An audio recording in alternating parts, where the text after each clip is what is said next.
इस विद्या की क्या महिमा है, इसी भाव को लेकर मैं एक छोटा सा गीत रखने जा रही हूँ। फिर से सभी को नमस्कार।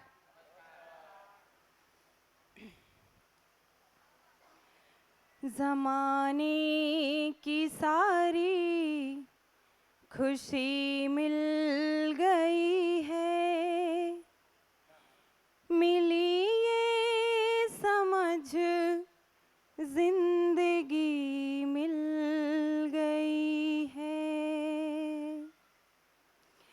ज़माने की सारी खुशी मिल गई है, मिली ये समझ जिंदगी मिल गई है।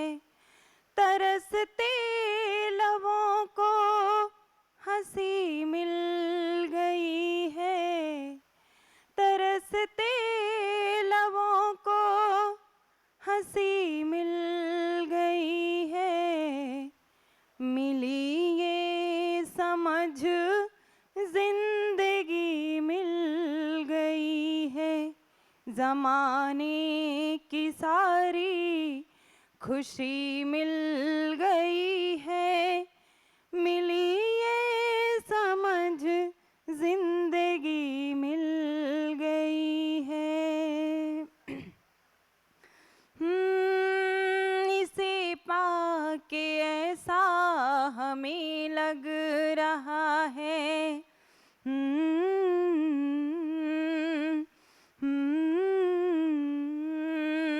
इसे पाके ऐसा हमें लग रहा है कि जैसे कसम से जहाँ पा लिया है। कमी जिंदगी में नहीं कोई भी अब, इसे पाके ऐसा हमें लग रहा है। हमें एक नई रोशनी मिल गई है, मिली ये समझ जिंदगी मिल गई है। ज़माने की सारी खुशी मिल गई है, मिली ये समझ जिंदगी मिल गई है।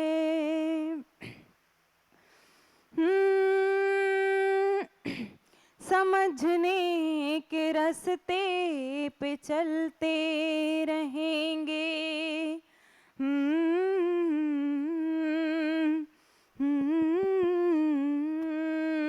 समझने के रास्ते पे चलते रहेंगे।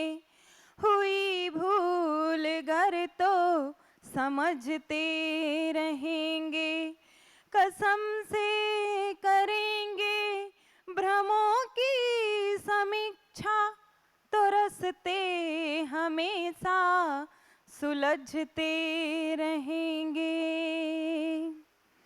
हमें राह फूलों भरी मिल गई है, मिली ये समझ जिंदगी मिल गई है।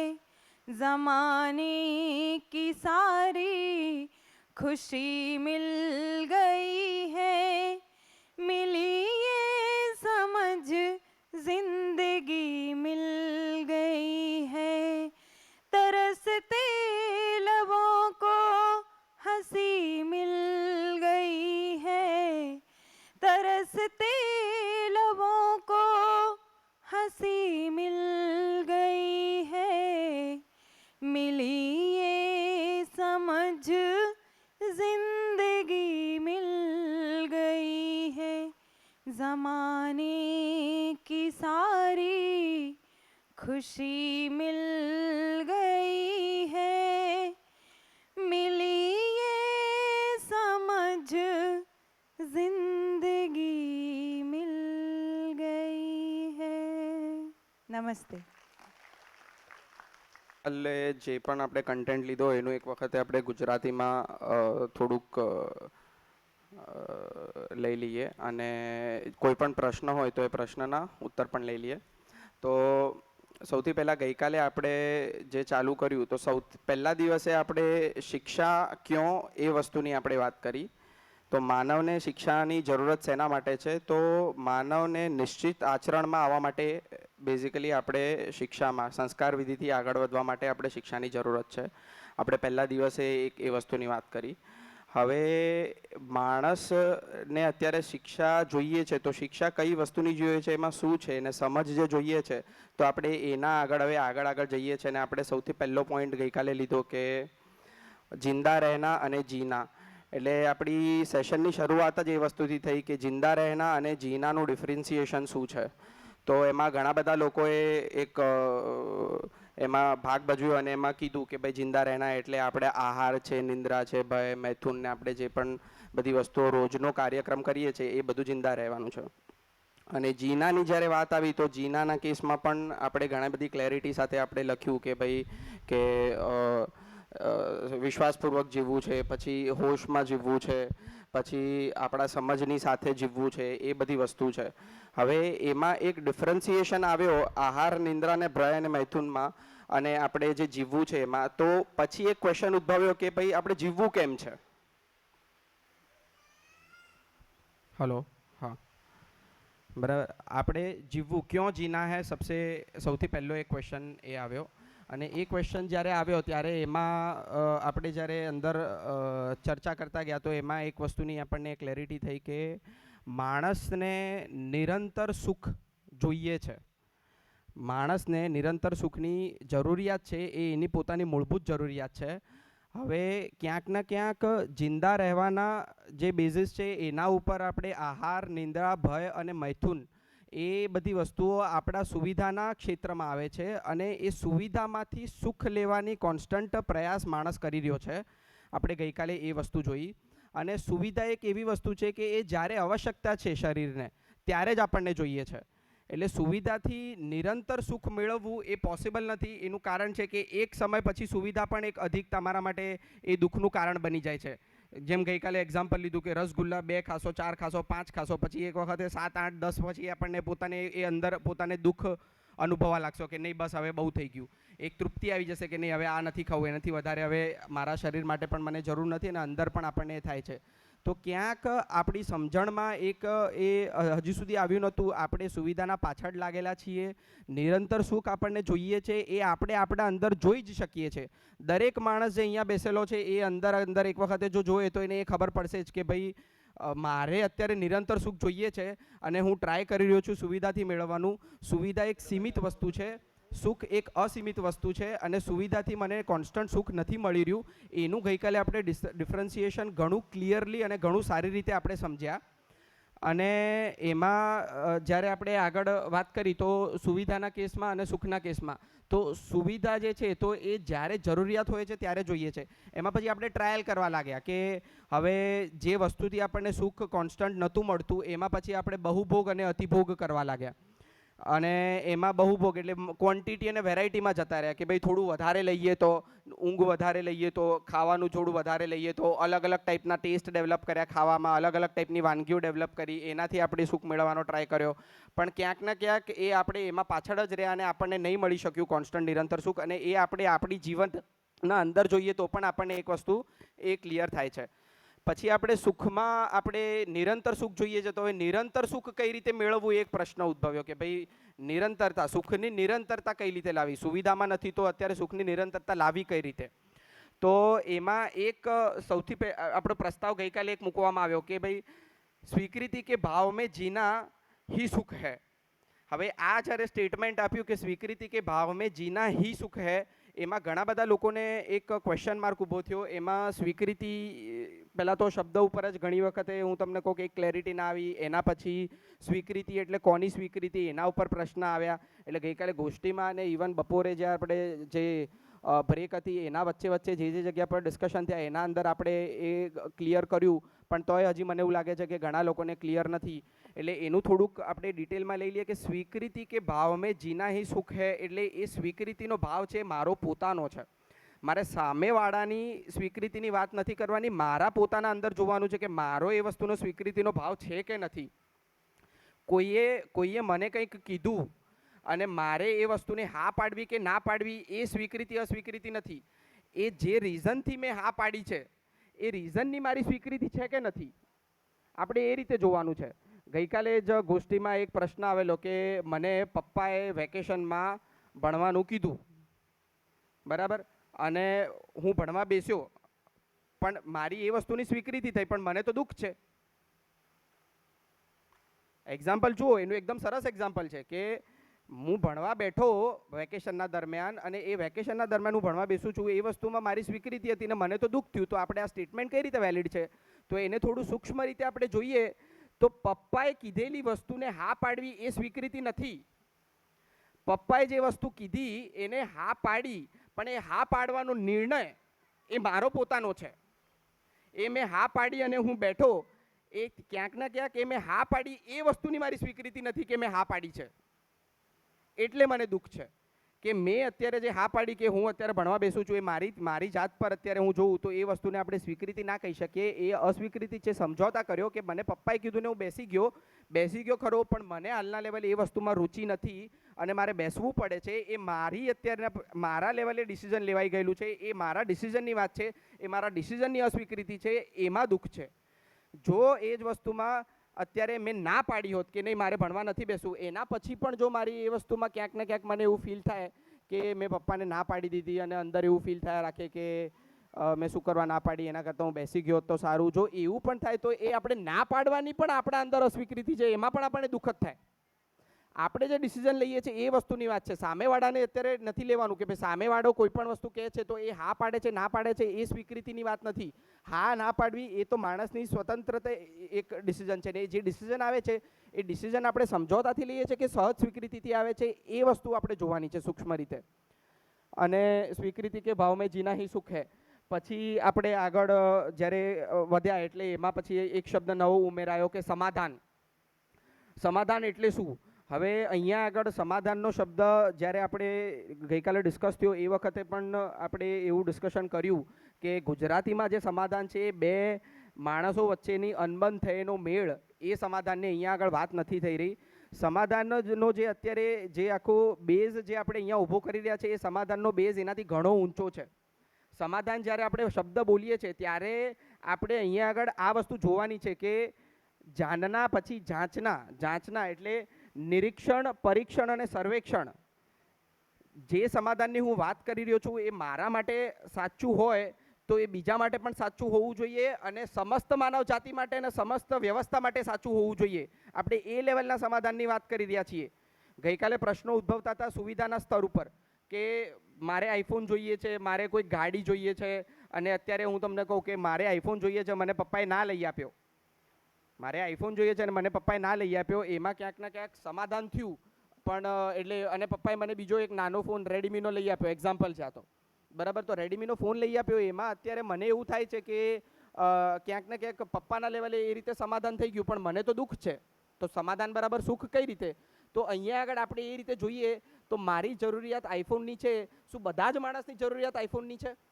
નથી. સુવિધાના સ્તર ઉપર દરેક માણસ, સુવિધાના સ્તર ઉપર કે જિંદા રહેવાના સ્તર ઉપર આપણે દરેક માણસ અગર જોઈએ તો દરેક માણસની જરૂરિયાત અલગ અલગ છે, એટલે એમાં માનવ એક થઈ જ ના શકે, એ પોસિબલ જ નથી. એટલે સમાધાન જ્યારે આપણે શબ્દ યુઝ કરીએ છીએ ત્યારે એને સુવિધાથી રિલેટ ના કર્યો.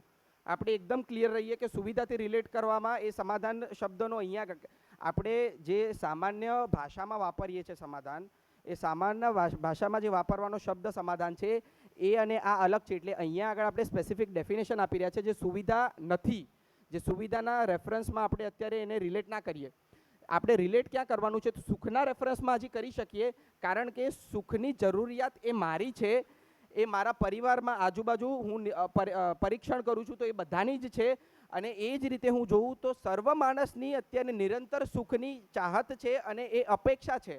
આપણી યોગ્યતા નથી અને આપણને મળતી નથી એ વસ્તુ અલગ છે, પણ આપણે સર્વ માણસની, બધા જ માણસોની સુખની ચાહત એક છે. એટલે આપણે હજી સુખના લેવલ ઉપર સમાધાનની આપણે એક વાત મૂકી શકીએ, વ્યવસ્થાના લેવલ ઉપર સમાધાનની વાત મૂકી શકીએ. એટલે સમાધાનની જ્યારે વાત છે ત્યારે એ બધા જ માટે અને બધી જ માટે આપણે જે લાગુ પડતું હોય એ જ વસ્તુમાં આપણે સમાધાનની વાત કરી રહ્યા છીએ. સમાધાન એટલે ક્યાંક ને ક્યાંક આપણા અંદર સુખ માટે કે દુઃખ માટે અંદર આવતા પ્રશ્નો કે એ પ્રશ્ન મુક્તિ થવી એ જ મેન્ટલ સ્ટેટ છે સમાધાન એક. એટલે એને આપણે સુવિધાથી રિલેટ ના કરીએ. એટલે એ વસ્તુની એક ક્લેરિટી કરવી. પછી ગઈકાલે આપણે એક બહુ સરસ જે કે રાબિયા કી સુઈની આપણે જે વાત કરી, તો એ જે એક્ઝામ્પલ છે એ એક્ઝામ્પલ બહુ સરસ છે કે હવે આપણે આ ગઈકાલનો આખો કન્ટેન્ટ પત્યો એટલે કન્ટેન્ટના રેફરન્સમાં આપણે ફરીથી એ એક્ઝામ્પલ લઈ લેવું જોઈએ કે એક માજી હતા, એમની સોય ખોવાઈ જાય છે અને એ ત્યાં આગળ ગોતતા હોય છે. તો બીજા 2, 4, 5 જણા અલગ આવે છે અને પછી એ એમને ગોતવામાં મદદ કરવા લાગે છે. અને મદદ કરે છે તો એમાં ક્યાંક ને ક્યાંક હું તમને કહું કે બધા ગોતવા લાગે છે અને પછી અમુક સમય પછી એક માણસ આવે છે અને એ પૂછે છે કે બેન તમારી સોય ક્યાં ખોવાઈ હતી? તો એ તો કહેતા હતા એ તો ત્યાં ખોવાઈ છે. તો તમે અહીંયા શેના માટે શોધો છો? કારણ કે અજવાળું અહીંયા આગળ છે એટલે અમે અહીંયા શોધીએ છીએ. આ સુખ અને સુવિધાની વાત એવી છે. જરૂરિયાત આપણી સુખની છે, શોધવું છે આપણે સુખ, પણ આપણે શોધી રહ્યા છે સુવિધામાં કે જ્યાં આગળ સુખ છે જ નહીં, નિરંતર સુખ નથી, ત્યાં આગળ આપણે અત્યારે સુખ શોધી રહ્યા છીએ. એટલે આ જે એક એનાલોગી જે આપણે જોવાની છે એ આ જ વસ્તુની છે કે ભાઈ જે વસ્તુ જ્યાં આગળ નથી એ વસ્તુ આપણે ત્યાં શોધતા રહીશું અને એ નિરંતર શોધતા રહીશું તોય આપણને એ વસ્તુ નહીં મળે. આપણી ઈચ્છા છે પણ આપણને ત્યાં આગળ નહીં મળે કારણ કે એડ્રેસ જ ખોટું છે. એટલે એ વસ્તુનું આપણે એક સરસ એક્ઝામ્પલ લીધું હતું. પછી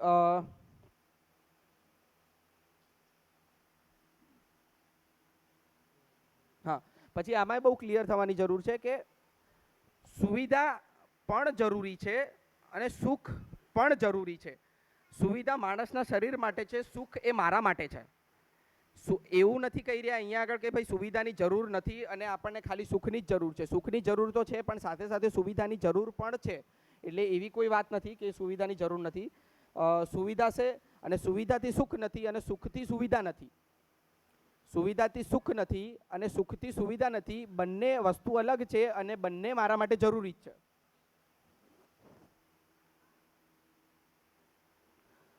બરાબર છે. એટલે ગઈકાલના બધા ઓલમોસ્ટ પોઈન્ટ્સ કવર થઈ ગયા છે અને આપણે ખાલી એક સ્ટેટમેન્ટ જે છે કે માનવ કા સમસ્ત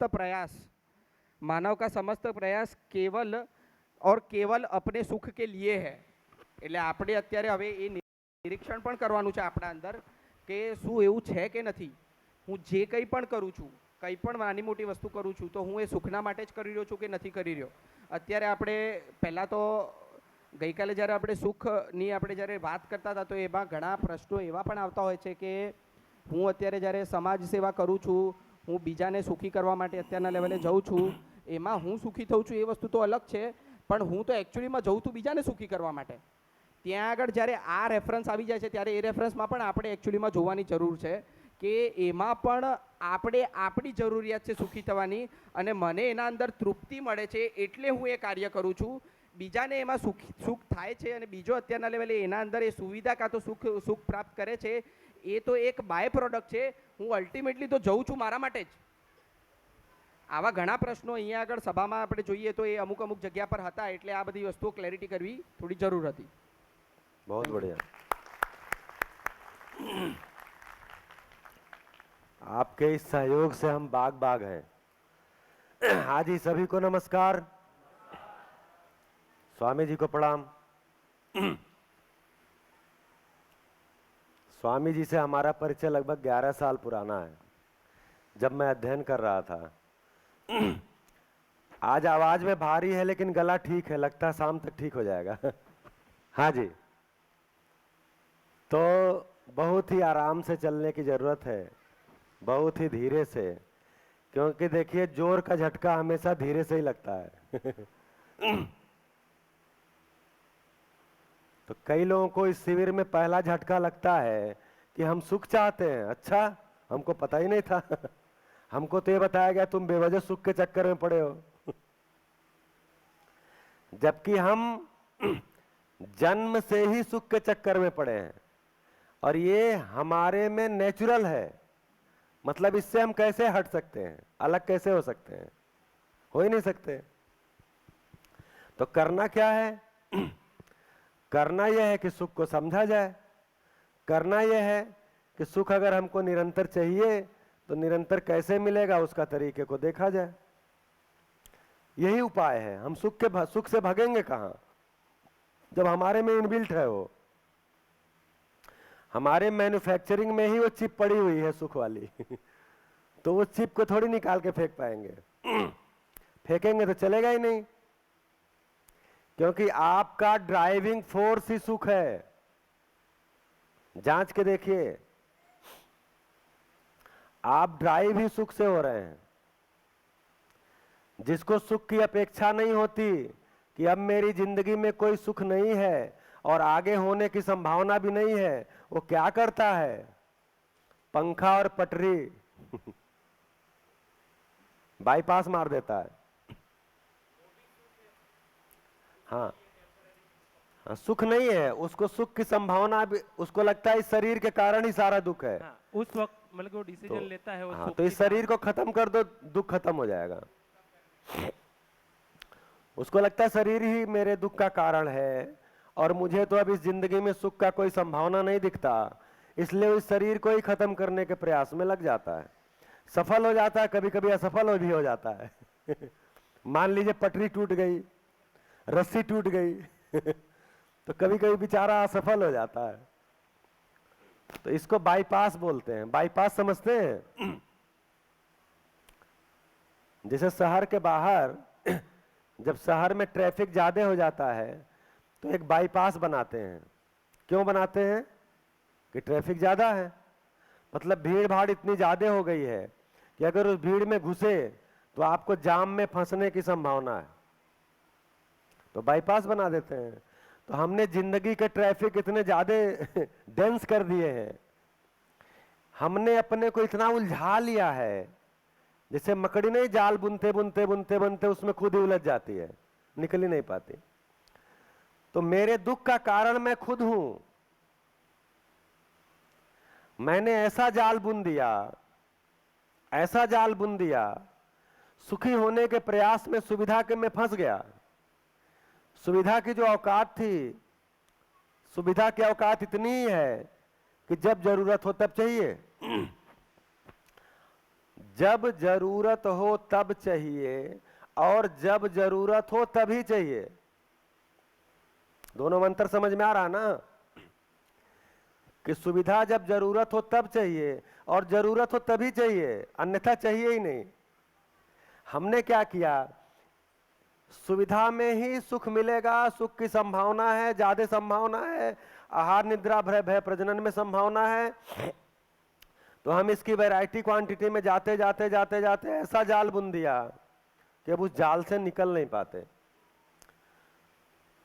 तो कुछ लोगों को लगता है इतना किया, इतना मेहनत किया, सब कुछ किया और हम दुखी हैं, इसका मतलब सुख की तो संभावना इस शरीर यात्रा में नहीं है।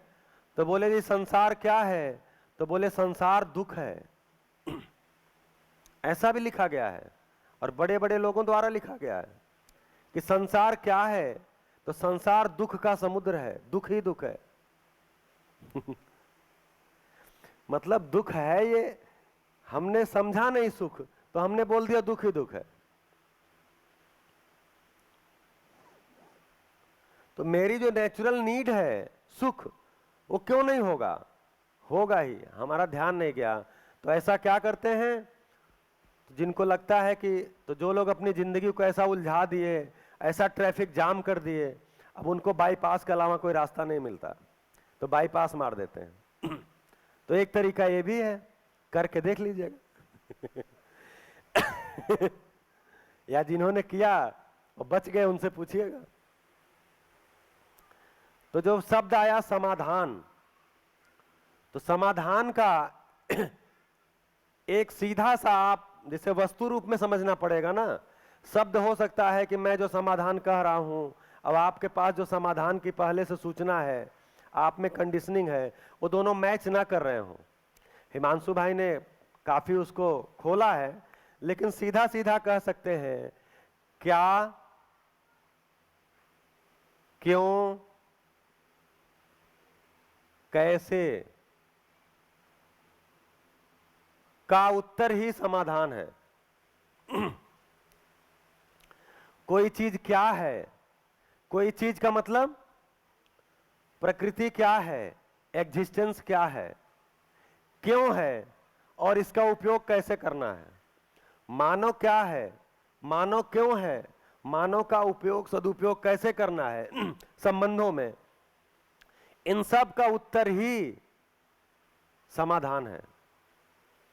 अब थोड़ा स्पष्ट हुआ? क्या क्यों कैसे का उत्तर ही समाधान है।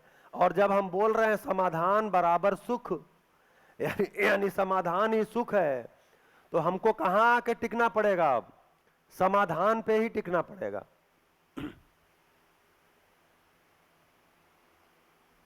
समाधान पे टिकना पड़ेगा कि नहीं टिकना पड़ेगा? भैया थोड़ा कपड़ा भिगा दीजिए, ये सूखे से साफ नहीं हो रहा। हाँ, ज्यादा जोर लगाएंगे तो बोर्ड गिर जाएगा। थोड़ा गीला कर दीजिए इसको, इस साइड में करिएगा, एक साइड में।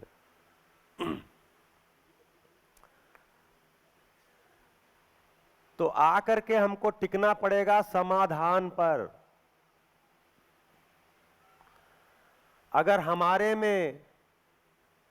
हमारे में ये स्थिर हो चुका है समाधान बराबर सुख, सुख निरंतर चाहिए, तो समाधान पूरा चाहिए।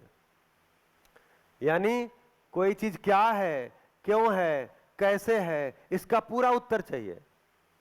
तो ये ज्यादा है नहीं। हमको लगता है इतना बड़ा संसार, इतनी बड़ी दुनिया, इतना बड़ा एग्जिस्टेंस, ब्रह्मांड है कि नहीं, इतनी सारी धरतियां, इतने सारे सोलर सिस्टम, इतनी सारी गैलेक्सी, कैसे समझेंगे हम? मतलब एक आदमी के लिए संभव है? तो देखिए, एक एक इकाई को समझना नहीं पड़ता, नियम को समझना पड़ता है। तो नियम तो कम ही है, नियम समझते हैं। जैसे पदार्थ अवस्था को देखते हैं, तो पदार्थ अवस्था की वस्तुएं अलग अलग हैं, मतलब रूप और गुण में अलग अलग हैं, लेकिन स्वभाव धर्म देखेंगे तो एक ही जैसा है। अभी स्वभाव धर्म की चर्चा करेंगे, अभी किया नहीं है। तो स्वभाव धर्म देखेंगे तो एक ही जैसा है। हाँ, वो भी साफ कर दीजिए, वो पूरा, वो तीसरा नहीं, तीसरा रहने दीजिए। तो क्या, क्यों और कैसे का हमको पूरा उत्तर चाहिए। तो ज्यादा है नहीं। ज्यादा क्या है? तो एक्चुअली पूरा अस्तित्व व्यवस्था है कि अव्यवस्था है? हाँ जी बताइए, पूरा एग्जिस्टेंस व्यवस्था है कि अव्यवस्था है? व्यवस्था है। तो हमको क्या समझना है? समाधान किसका है? व्यवस्था का। अव्यवस्था का कोई समाधान नहीं है, और अव्यवस्था को समझने की आवश्यकता भी नहीं है। व्यवस्था को ही समझा जाता है, क्योंकि जीना व्यवस्था में बनता है। जैसे कल एग्जाम्पल ले रहे थे, अभी यहां पे सभा लगी हुई है, पीछे कोई गैस जला के, स्टोव जला के चाय बनाना शुरू कर दे, कुकर की सीटी लगाना शुरू कर दे, तो क्या होगा? आप क्या बोलेंगे? इसका दिमाग खराब हो गया है क्या? क्लास ठीक से नहीं चलने दे रहा है। मतलब आपको क्या स्वीकार है? व्यवस्था ही स्वीकार है। अब मैं यहां पर कोई गंभीर चर्चा कर रहा हूं और कोई यहां आके डांस करना शुरू कर दे, तो आप क्या करेंगे? क्या बोलेंगे? इसको अकल है कि नहीं है? मतलब क्या चर्चा चल रही है, क्या डांस करने लगा, तो क्या करेंगे? भैया थोड़ा बैठ जाओ, बाद में डांस कर लेना, बाहर जाके कर लो, यहां क्लास चल रही है। तो ये तो एक छोटा सा एग्जाम्पल है सुविधा के अर्थ में। आप ऐसे एग्जाम्पल अपने जिंदगी में देखिए, आपको जब भी स्वीकार हुआ है तो व्यवस्था ही स्वीकार होता है। तो स्वीकृत जो कल बात कर रहे थे, तो जब भी स्वीकार हुआ व्यवस्था ही स्वीकार होता है। आप जब सुख खुशी के पल जो होते हैं वो व्यवस्था वाले ही होते हैं। जैसे आपने किसी से अपेक्षा किया कि मैंने इनको ये काम बोला है और ये ठीक से कर लेंगे, वो करके आ जाते हैं और बताते हैं मैंने कर दिया, अब आप पता भी कर लेते हैं हो गया, तो आप खुश हो जाते हैं। क्यों खुश होते हैं? क्योंकि आपको वो स्थिति स्वीकार हो गई है, काम व्यवस्थित हो गया है। तो एक्चुअली व्यवस्था ही स्वीकार होती है, अव्यवस्था किसी को स्वीकार नहीं होती। कितना भी मानव बिगड़ा हुआ हो, कितना भी खराब हो, बिगड़े हुए मानव को भी व्यवस्था ही स्वीकार होती है। इसीलिए ये कंटेंट ये बोलता है कि मानव अभी भी 51% सही है, मैक्सिमम बिगड़ा है तो 49%। अब आप जानते हैं अगर 51% शेयर किसी के पास हो तो मालिक वही कहलाता है क्यों? तो 51% मानो ठीक है। कैसे आपका अंदाजा लगता है? क्योंकि हर मानव को व्यवस्था स्वीकार ही होती है। कोई बिगड़ा हुआ मानव, ये मतलब अगर उसको स्वीकार हो गया कि मैं बिगड़ गया, गलत रास्ते पे गया, या समाज का आप गलत रास्ते पे हो, तो कभी नहीं चाहता उसकी अगली पीढ़ी इस रास्ते पे आए। इसका मतलब क्या है? इसका मतलब ये है कि उसको व्यवस्था ही स्वीकार होता है। किसी दबाववश, किसी प्रभाववश वो किसी अव्यवस्था में जीने को स्वीकारा हुआ है। स्वीकारा हुआ का मतलब स्वीकृत नहीं है, दबाववश, प्रभाववश समझौता किया हुआ है, कोई सेटलमेंट है। तो 59% मानो ठीक ही है। हाँ, ये अलग बात है कि जैसा वो चाहा वैसा हुआ नहीं। कैसा चाहा? इस ग्राफ से समझते हैं।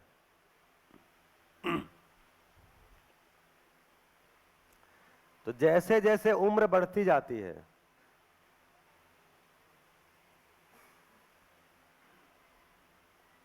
और इस एक्सिस पे लाइए सुख,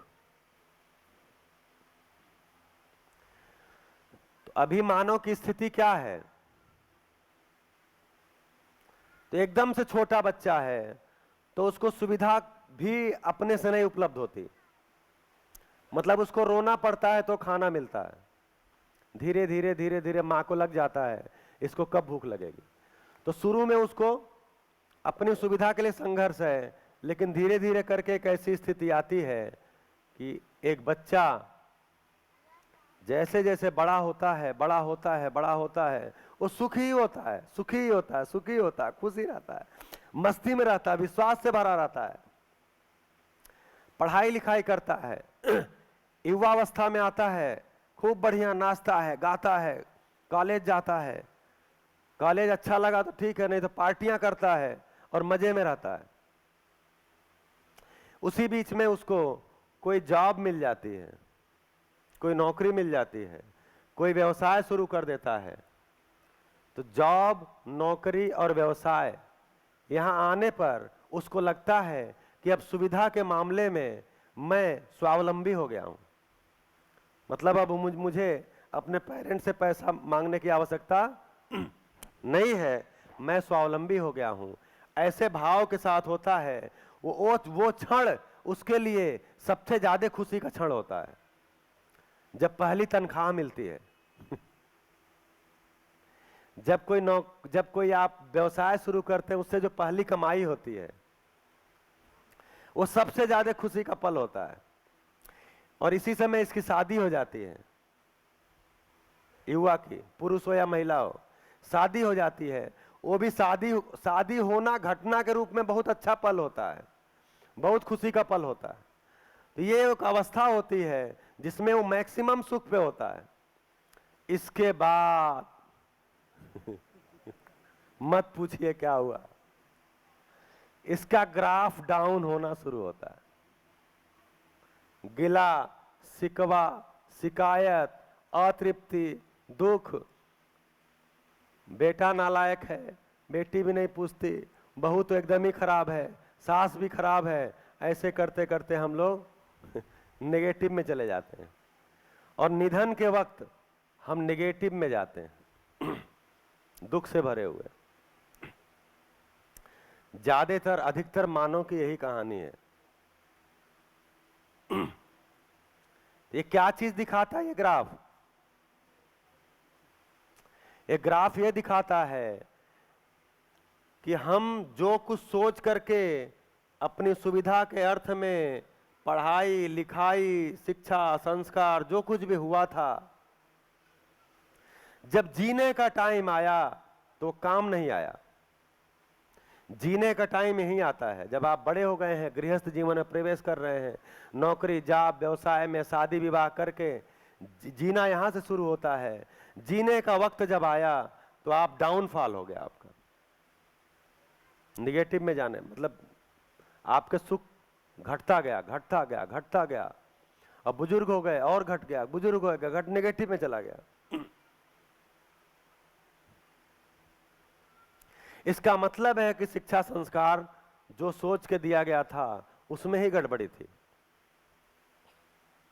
अच्छा, ये ग्राफ पढ़े लिखों का ऐसा होता है कि बिना पढ़े लिखों का भी होता है?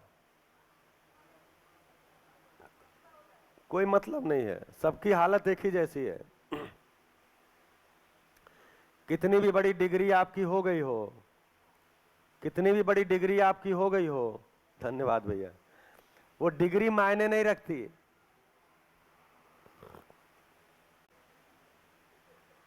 जैसे मान लिया समर्थ डायमंड एक ब्रांड है, तो अब बढ़िया डिब्बा आया और उस पर लिखा समर्थ डायमंड, हम बड़े खुश हो रहे हैं, समर्थ डायमंड देखिए कितना अच्छा डिब्बा, कितनी मतलब ब्रांड है ये समर्थ डायमंड। और जब डिब्बे को खोला अंदर तो उसमें से पत्थर निकला हीरा निकला ही नहीं। वैसे हम सब पढ़े लिखे लोगों की दशा है, PhD, MA, BEd, MEd, double PhD. एक दिल्ली में एक टीचर हैं, वो 6 सब्जेक्ट से पीजी किए, कि मेरा सम्मान, अब बताते भी हैं मैं 6 सब्जेक्ट से पीजी करता हूं, लेकिन उनका पत्नी से एक दिन भी नहीं पढ़ता किसी सब्जेक्ट में आया ही नहीं है तो पढ़ाई लिखाई क्या है? पैकिंग बढ़िया है, अच्छी कंपनी की लग गई आपके, पट्टा पहन लिए, लेकिन डिब्बा खोलने पे अंदर से सब लोकल माल निकलता है, सब नकली माल निकलता है तो कोई मुद्दा ही नहीं है हम कितने पढ़े लिखे हैं, कितनी बड़ी बड़ी डिग्री है,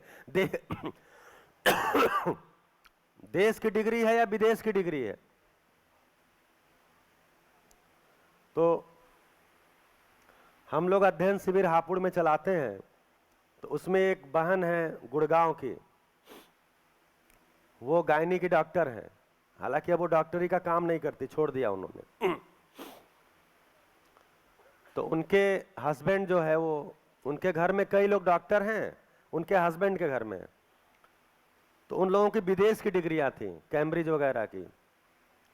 तो इनको बड़ी पीड़ा रहती थी कि मेरे पास कोई विदेश की डिग्री नहीं है अच्छा, आजकल डॉक्टर के नाम के आगे डिग्रियां लिखी रहती है ना, तो किसी को पता भी नहीं रहता, लेकिन बोलते हैं ये डॉक्टर अच्छे हैं। क्यों? देखिए कितनी सारी डिग्री है, FACP, MRCP, CP, FCP, पता नहीं क्या क्या लिखा रहा था, हम उसका अर्थ भी नहीं जानते, लेकिन हम देखते हैं देखिए इतनी डिग्रियां। तो उन्होंने, अच्छा ब्रैकेट में लिखा रहेगा UK, ब्रैकेट में लिखा रहेगा USA तो हमको लगेगा बड़े डॉक्टर हैं।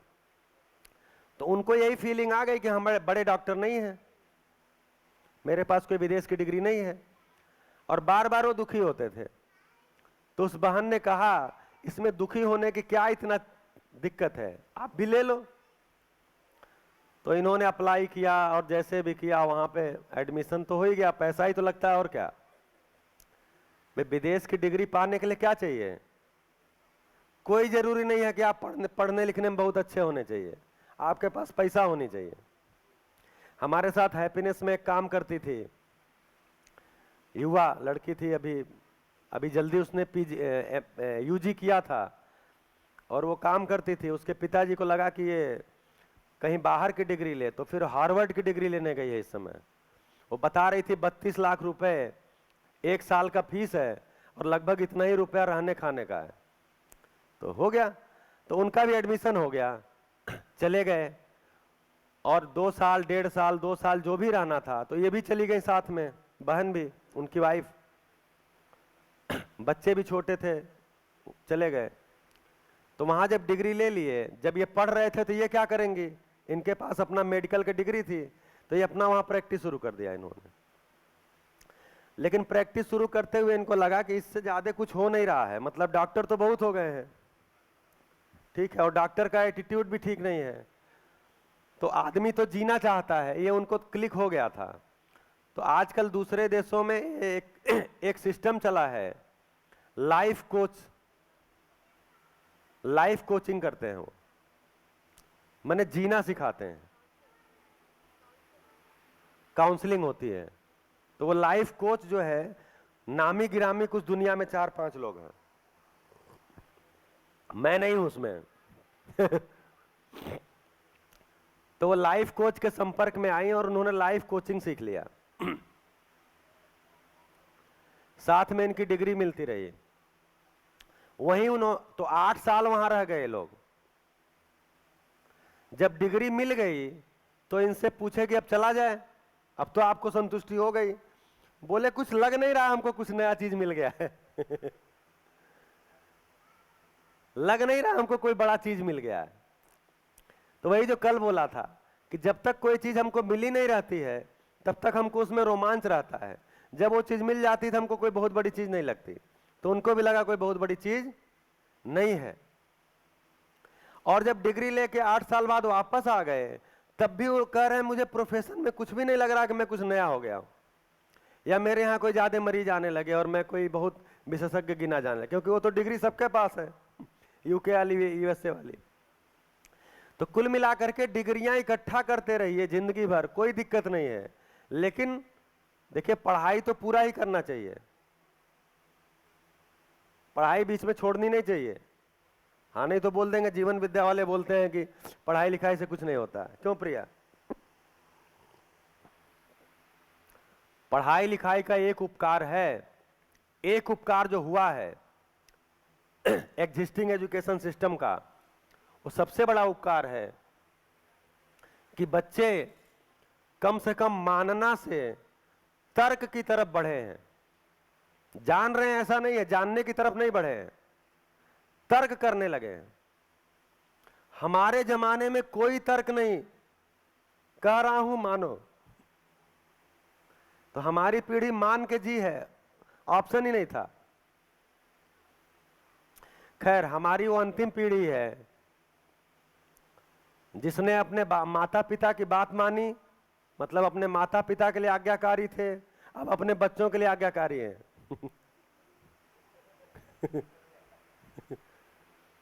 हाँ, हम अपने माता पिता के लिए भी आज्ञाकारी थे और अब अपने बच्चों के लिए भी आज्ञाकारी हैं। अब आगे जो पीढ़ी आएगी वो माता पिता की आज्ञाकारी नहीं होगी, वो केवल बच्चों की आज्ञाकारी होगी। क्यों हिमांशु जी? देखिए किसी न किसी को टारगेट करना पड़ेगा ना। तो कुल मिलाकर के क्या है कि ये जो पढ़ाई लिखाई है जिसके लिए हम पूरा समय लगाते हैं, लगाना चाहिए।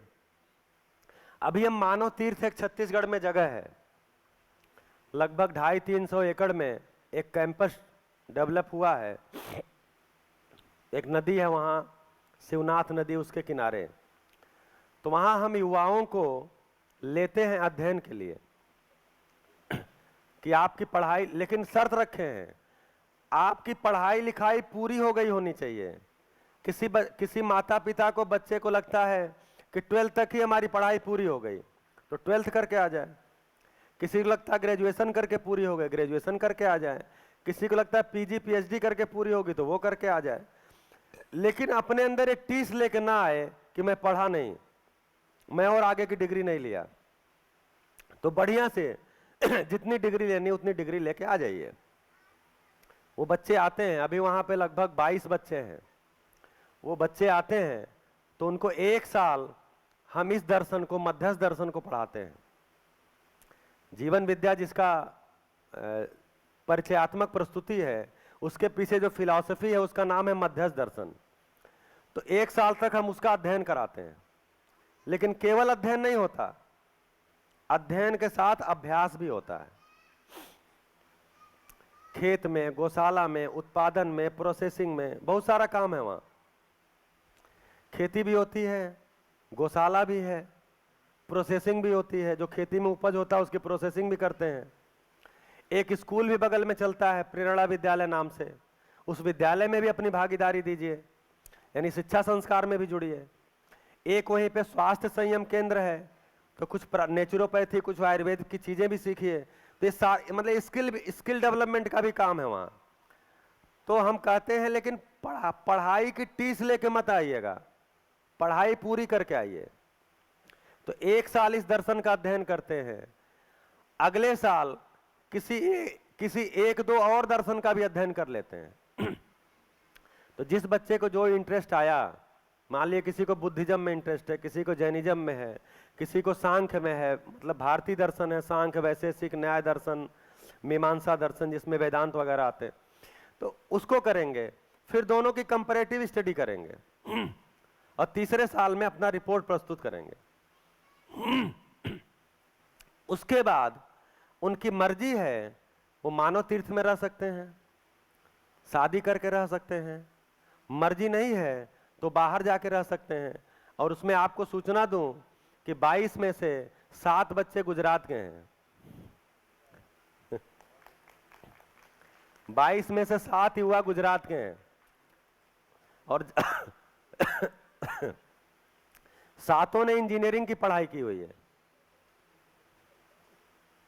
इंजीनियरिंग की डिग्री है सबके पास, कोई एनवायरमेंटल इंजीनियरिंग में, कोई इलेक्ट्रॉनिक्स इंजीनियरिंग में, ऐसे के हुए लोग हैं।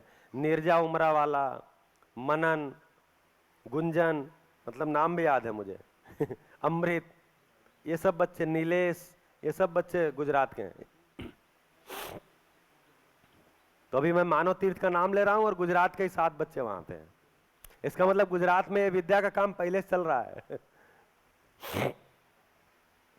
तो कुल मिला के जो इस ग्राफ की चर्चा कर रहा था, जहां से निकल के आया पढ़ाई लिखाई, ये पढ़ाई लिखाई ठीक है, करना चाहिए, डिग्री लीजिए, लेकिन उसके साथ अगर ये शिक्षा संस्कार वाला काम नहीं चला तो ये आकर के ऐसा होगा। लेकिन हम ऐसा चाहते नहीं हैं।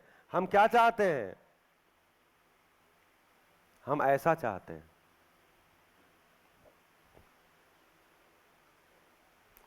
जो सुख हमको मिला है अब इसकी निरंतरता हो जाए, यानी सुख हमारे में बना रहे, वो गिरे नहीं। हम सभी ऐसा चाहते हैं। इसके लिए अपनी जिंदगी को 20 साल शिक्षा व्यवस्था में लगाते हैं, परिवार में जीते हैं। तो कुल मिलाकर के समाधान क्या है उसको देखना पड़ेगा।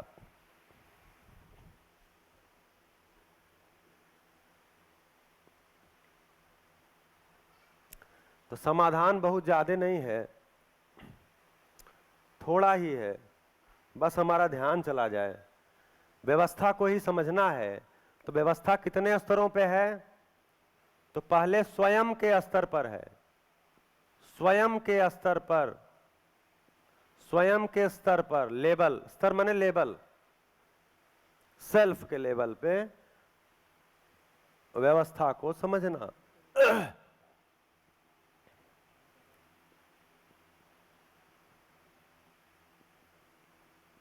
दूसरा, परिवार के स्तर पर। तीसरा, समाज के स्तर पर। चौथा, जो यहां चित्र बना है उसी को यहां बुलेट में लिख रहे हैं, प्रकृति के स्तर पर। और पांचवा, अस्तित्व, होल एग्जिस्टेंस।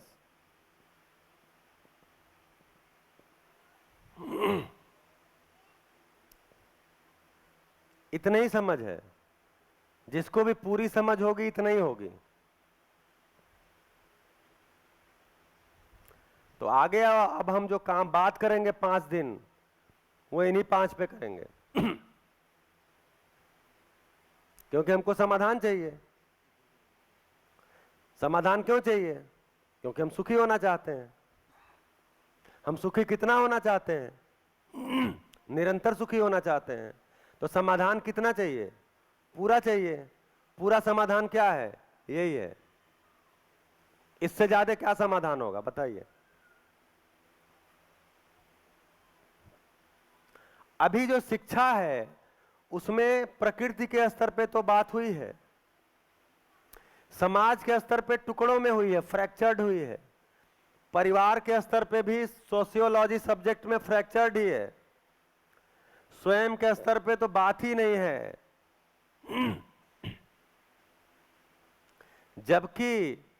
जबकि पूरे को समझते हुए अगर स्वयं को नहीं समझे तो क्या जीना तो हमको है, जीना तो मुझे है।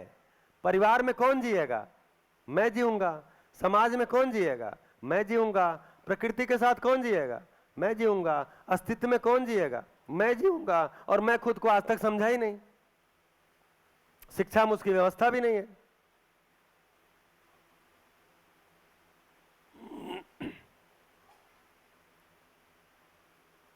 तो स्वयं को समझूंगा तो मैं अस्तित्व को समझना मेरे लिए सार्थक होगा।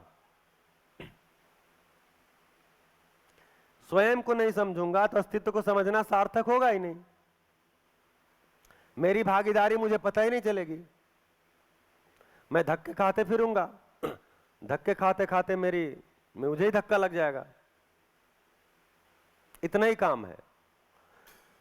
तो जब हम दिल्ली में 2 कैरिकुलम लेकर के आए, एक हैप्पीनेस कैरिकुलम जो बच्चों के लिए, और दूसरा critical thinking for transformative learning, मतलब जो रूपांतरण वाली समझ है उसके लिए जो एक गहन सोच है, क्रिटिकल थिंकिंग है। कंटेंट यही है, नाम केवल अलग अलग रखा है। वो टीचर ट्रेनीज के बीच में लाए वो कोर्स, जो डीएलएड कर रहे हैं बच्चे, जो आगे टीचर होने वाले हैं। तो हम लोग एक कोर्स बनाने का सोच लिए। अब सरकारी सिस्टम में आप कोई कोर्स बनाने का सोचते हैं तो आपकी मनमानी थोड़ी चलती है कि आपके मन में आया, सपना आया, आप कोर्स बना दें। तो सरकार बोली इसका जस्टिफिकेशन क्या है? किस सरकारी डॉक्यूमेंट में यह प्रस्ताव किया गया है? अगर आज तक के किसी सरकारी डॉक्यूमेंट में प्रस्ताव नहीं किया गया है तो इसको हम कैसे स्वीकारें? मतलब एग्जीक्यूटिव काउंसिल या गवर्नर काउंसिल इसको कैसे पास करेगी? डॉक्यूमेंट कहां है? हमने कहा पूरा डॉक्यूमेंट है। क्योंकि देखिए मैं 20 साल से शिक्षा में काम कर रहा हूं, तो मुझे तो सब कागज पत्र पता है। तो हमने कहा पूरा डॉक्यूमेंट है। बोले कहां है? हमने कहा NCFTE, national curriculum framework for teacher education, ये 2008 में आया था डॉक्यूमेंट और 2009 से लागू हुआ था। उसमें टीचर ट्रेनिंग के कोर्स में क्या क्या पढ़ाया जाएगा वो बातें उसमें लिखी गई हैं, और उसी को पूरा देश के टीचर ट्रेनिंग इंस्टीट्यूट फॉलो करते हैं। सारे टीचर ट्रेनिंग इंस्टीट्यूट को जो रेगुलेट करती है उस बॉडी का नाम है NCTE, national council for teacher education. Delhi में हेड ऑफिस है, बाकी रीजनल ऑफिस बहुत जगहों पे। यहाँ का रीजनल ऑफिस अजमेर में होगा। तो वो लोग इसको फॉलो करते हैं। तो उसमें लिखा हुआ है 5वां चैप्टर, अंडरस्टैंडिंग सेल्फ, बताया है कि टीचर सेल्फ को समझे, स्वयं को समझे। और उसमें लिख रहा है कि teacher explore your self in classroom, explore your self in respect of society, explore your self in respect of nature. ऐसा लिखा हुआ। मतलब हम ही ऐसा सोचते हैं, ऐसा नहीं है। मतलब शिक्षक जो है वो स्वयं के खुद को एक्सप्लोर करे, परिवार मतलब क्लासरूम के स्तर पे, बच्चों के स्तर पे, प्रकृति के स्तर पे, समाज के स्तर पे। फिर नीचे विधि लिखा है कैसे होगा। तो उसमें लिखा है इसमें धार्मिक और सामाजिक संस्थाओं की मदद ली जाए। वो एक लाइन ने बंटाधार कर दिया। अब किसी भी धार्मिक संस्था की मदद आप कैसे लेंगे? भाई एक धार्मिक संस्था की मदद लेंगे, दूसरा धार्मिक संस्था विरोध करेगा, वो चलेगा ही नहीं। यानी सरकार ने शुभकामना व्यक्त कर दी, ये पढ़ना तो है लेकिन उसका कोई कंटेंट नहीं बनाया। क्यों? जिन्होंने ये लिखा उनके पास ही योग्यता नहीं थी उसको बनाने की तो कंटेंट नहीं बनाया। अब ये तो वो जाने। जैसे दिल्ली में मैं जब रहता था, शुरू में गया तो मैं जहां रहता था मेरे ऊपर एक डॉक्टर रहते थे बच्चों के, तीरथ राम हॉस्पिटल है, उसमें वो डॉक्टर थे। तो अक्सर बगल में मेट्रो थी तो वो भी मेट्रो में बैठते थे, हम भी मेट्रो में बैठते थे दरियागंज जाने के लिए। उनको कहीं तीरथ राम जाना था, सिविल लाइंस। तो एक दिन मैं बैठा गया तो देखे कि ये 3-4 लोग एक जैसा ही ड्रेस पहने, कोट और टाई वाई लगाए हुए बैठे थे। तो हमने कहा डॉक्टर साहब आज एक जैसा क्या बात है? तो बोले आज हम लोग का सेमिनार है कोई। हमने कहा अच्छा, अच्छी बात है, सेमिनार करना चाहिए, सेमिनार होना ही चाहिए, क्योंकि उसमें बहुत सी जो है, जो कुछ हमने पढ़ाई किया है उसके अलावा भी कुछ बातें हो जाती हैं। तो हमने कहा क्या आपके किसी सेमिनार में ये भी बात होती है कि आदमी स्वस्थ कैसे रहे? जैसे डॉक्टर क्या करता है, आपका बीमार होना जरूरी है तब डॉक्टर आपके लिए मददगार होगा। बोलते हैं जी बीमार हो क्या हो, इलाज हम करेंगे, लेकिन आप बीमार ना हो ये उनके पास कोई उपाय नहीं है। तो हमने कहा आप फिजियोलॉजी पढ़ते हो, आप एनाटॉमी पढ़ते हो, मतलब आपको शरीर क्रिया विज्ञान पूरी पता है, आपको पूरा आहार विहार आपके विजुअल है, मतलब आपको बिल्कुल ही दृश्यमय है। तो आप लोगों की काउंसलिंग कर सकते हैं कि आप कैसे खाओ पियो रहो कि आप बीमार नहीं पड़ोगे। तो बोलते हैं, तो वो क्या बोलते हैं, तीनों लोग बोलते हैं बाबा रामदेव बताएंगे। तो हमने कुछ चीजें मान ली है, अब स्वस्थ रहना कोई दूसरा बताएगा, डॉक्टर नहीं बताएगा। तो हमने कहा आप क्या बताएंगे? बोले आप बीमार हो के आएंगे, हम इलाज करेंगे।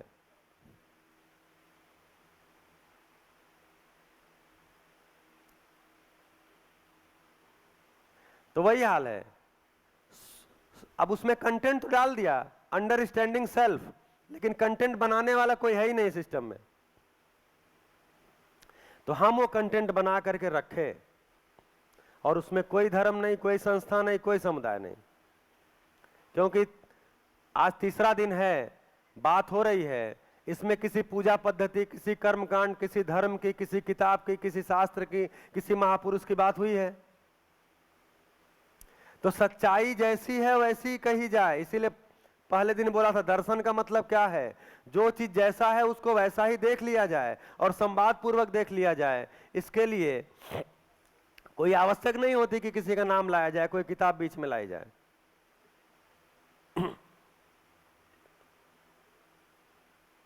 तो हमने बना के रख दिया।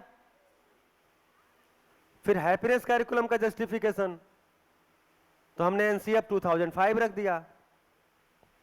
हापुड़ वाले हॉल में भैया तो गए हैं और भी कोई गए होंगे, हमने एनसीएफ 2005 भारतीय संविधान सब चिपका के रखा कि जो बात हम कर रहे हैं वो बताओ इससे अलग है, संविधान की मूल भावना से अलग है, एनसीएफ से अलग है।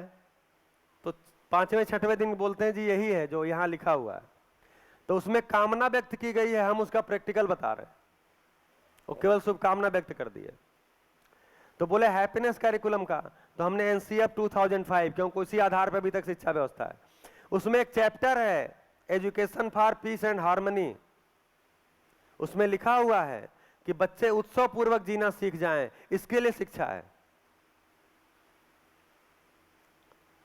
और आगे भी लिखा केवल कमाना खाना सीख जाएं शिक्षा नहीं है, कमाना खाना भी है, लेकिन उत्सव पूर्वक जीना सीख जाएं, इसको शिक्षा बोले। हमने उसको टूल बनाया, उस किताब को बढ़िया फ्लैग लगाया एनसीएफटी, एनसीएफ 2005, और ले जाकर रख दिया। एक बार में ही पास हो गया।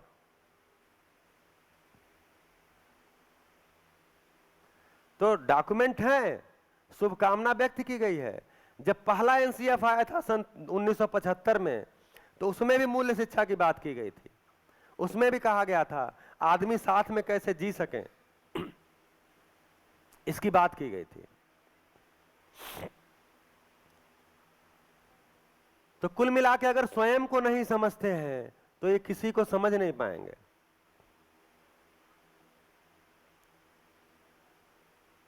हमको जीना है इनके साथ, परिवार में मुझे जीना है, और मैं खुद को जानता ही नहीं हूं। समाज में मुझे जीना है और मैं खुद को जानता ही नहीं हूं। क्या नहीं जानता हूं? तो यहां जो 3 चीजें थी,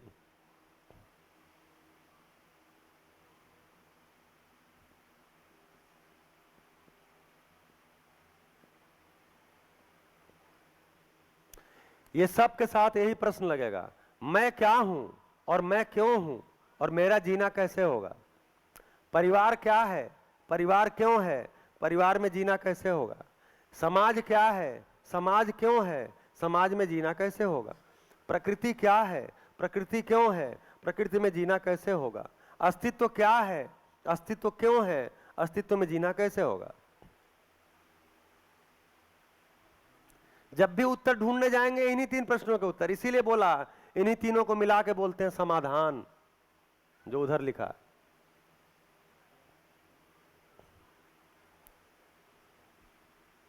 अब समाधान क्लियर हो गया। तो अभी क्या कार्यक्रम बनता है, आगे शिविर कैसे चलाया जाए, यही 5 को समझना है। यही शिविर का कंटेंट है।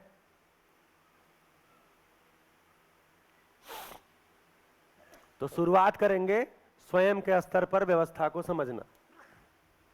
इसको यहां से मिटा दें।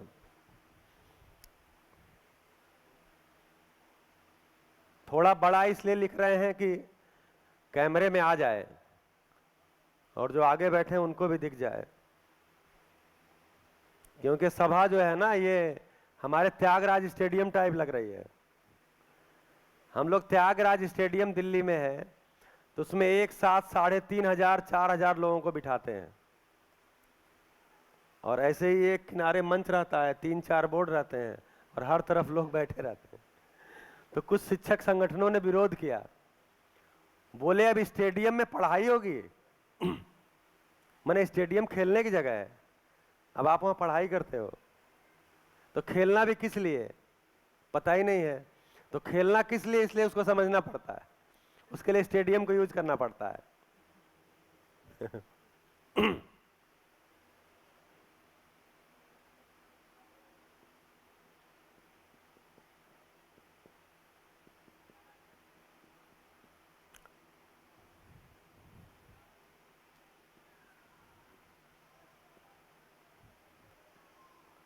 तो आप कभी YouTube पे देखिएगा,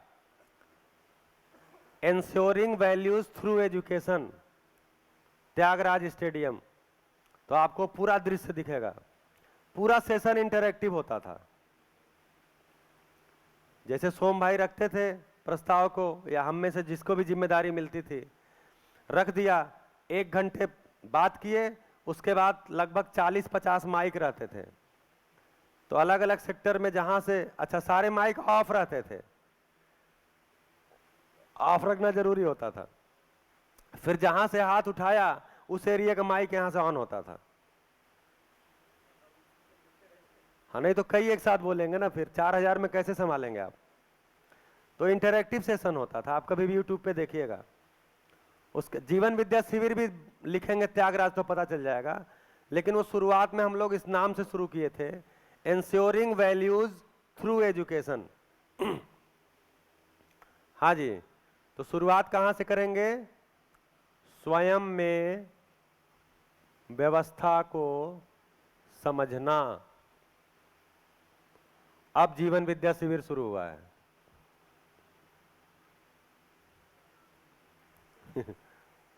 लेकिन जितनी बातें पहले हुई हैं, अगर वो ना हो और डायरेक्ट पहले दिन ये शुरू कर दे तो एक फाउंडेशन न्यू खोदनी पड़ती है पहले। मकान बनाना शुरू करना और क्या करना पड़ता है, पहले गड्ढा खोदना पड़ता है, पहले बताना पड़ता है सुविधा बराबर सुख नहीं है। आप बोलते हो जी है, हम कहते हैं नहीं है। आप बोलते हो है, अरे है, हम बोलते हैं जी नहीं है।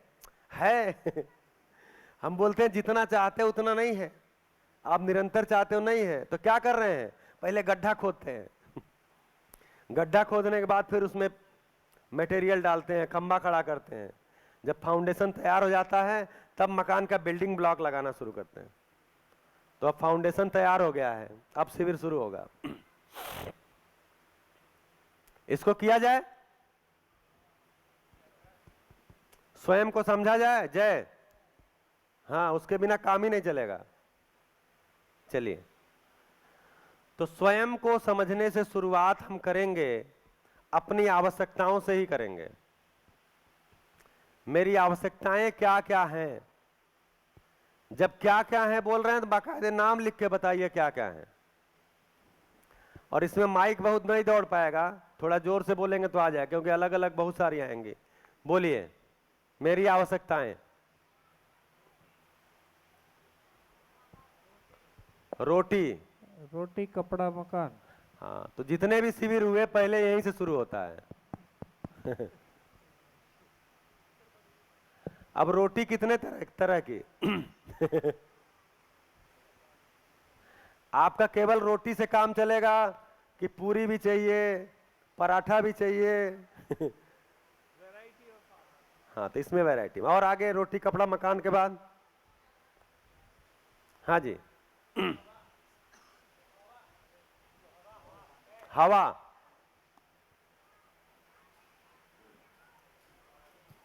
पानी।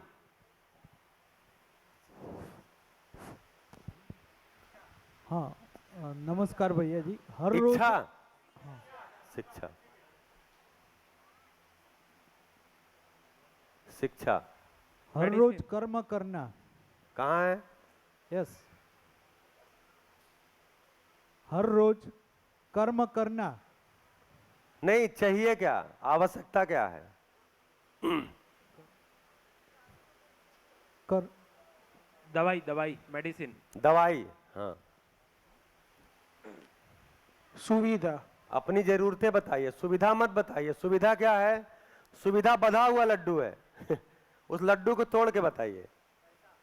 पैसा। हाँ, ठीक, ऐसे बताइए असली चीज। नकली चीज मत बताइए। संबंध। हैं? संबंध। संबंध। समझ। संबंध। रिलेशनशिप। संबंध। हाँ। अच्छा।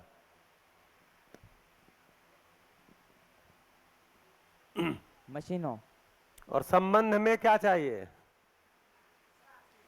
विश्वास। देखिए, कुछ कुरेदना पड़ता है। और सुख।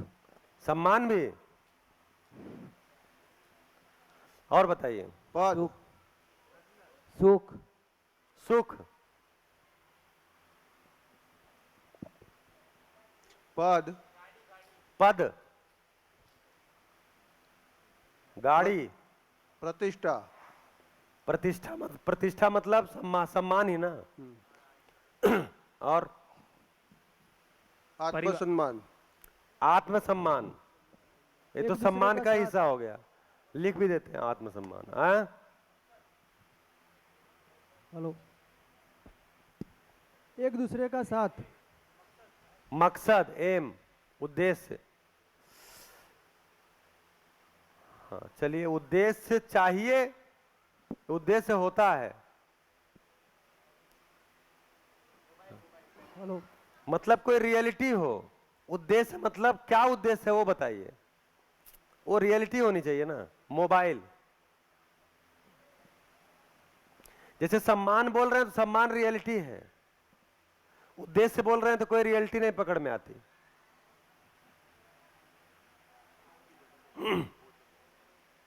और गाड़ी हो गया। कौन? सूर्य प्रकाश। खेत बाड़ी। अच्छा, खेत बाड़ी।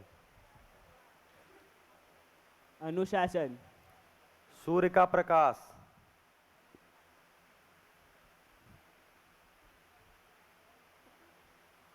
अनुशासन। अच्छा। पानी। पानी आ गया। शांति।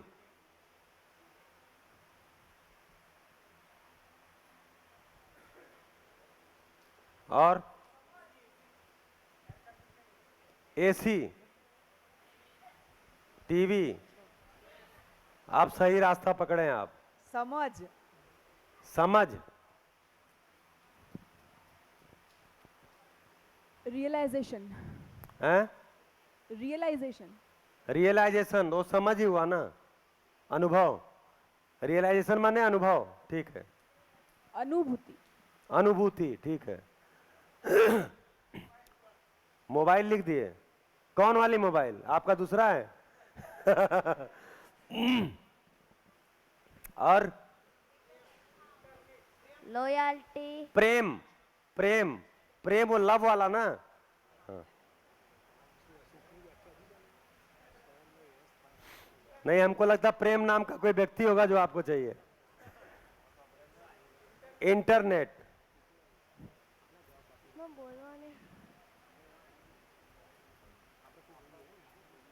हाँ जी, लॉयल्टी, लॉयल्टी, तेज बोलो थोड़ा। लॉयल्टी, लॉयल्टी, ये क्या होती है? वैल्यूज, वैल्यूज, हाँ, मूल्य। तो वैल्यूज की बात कर रहे हैं ना, विश्वास, सम्मान, सुख, प्रेम, शांति, मूल्य लिख दे रहे हैं। बढ़िया, बहुत अच्छा। और बस खत्म कोटा। नियंत्रण, आनंद,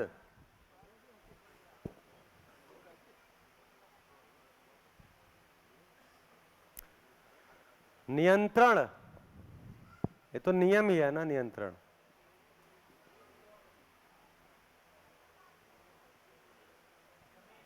जमीन, खेती बाड़ी लिख दिए, इसके अलावा मकान बनाने के लिए। अच्छा सा ऐप, ऐप चाहिए, नहीं तो कैसे चलेगा? व्हाट्सएप कैसे चलेगा? फेसबुक कैसे चलेगा? Hello hello. हाँ जी, दया, करुणा। करुणा, अच्छा। और एक दूसरे का सहयोग। सहयोग, इधर एक बहन क्या बोलना, नींद, नींद, नींद, हाँ, नींद चाहिए। सुरक्षा, सुरक्षा, कुर्सी, कुर्सी, हाँ जी, कौन बोले? कुर्सी वाली ना, जिसके लिए झगड़े होते कि हैं। बड़ी वाली? बड़ी वाली। बड़ी वाली, हाँ। शांति, वैसे ये भी बड़ी है। एक आदमी के बैठने से बड़ी है। हाँ जी, शांति आ गया, ये आ गया शांति। इसी शांति की बात है कि तुम्हारी कोई दोस्त है शांति। इक्वालिटी, समानता, सेवा, सेवा,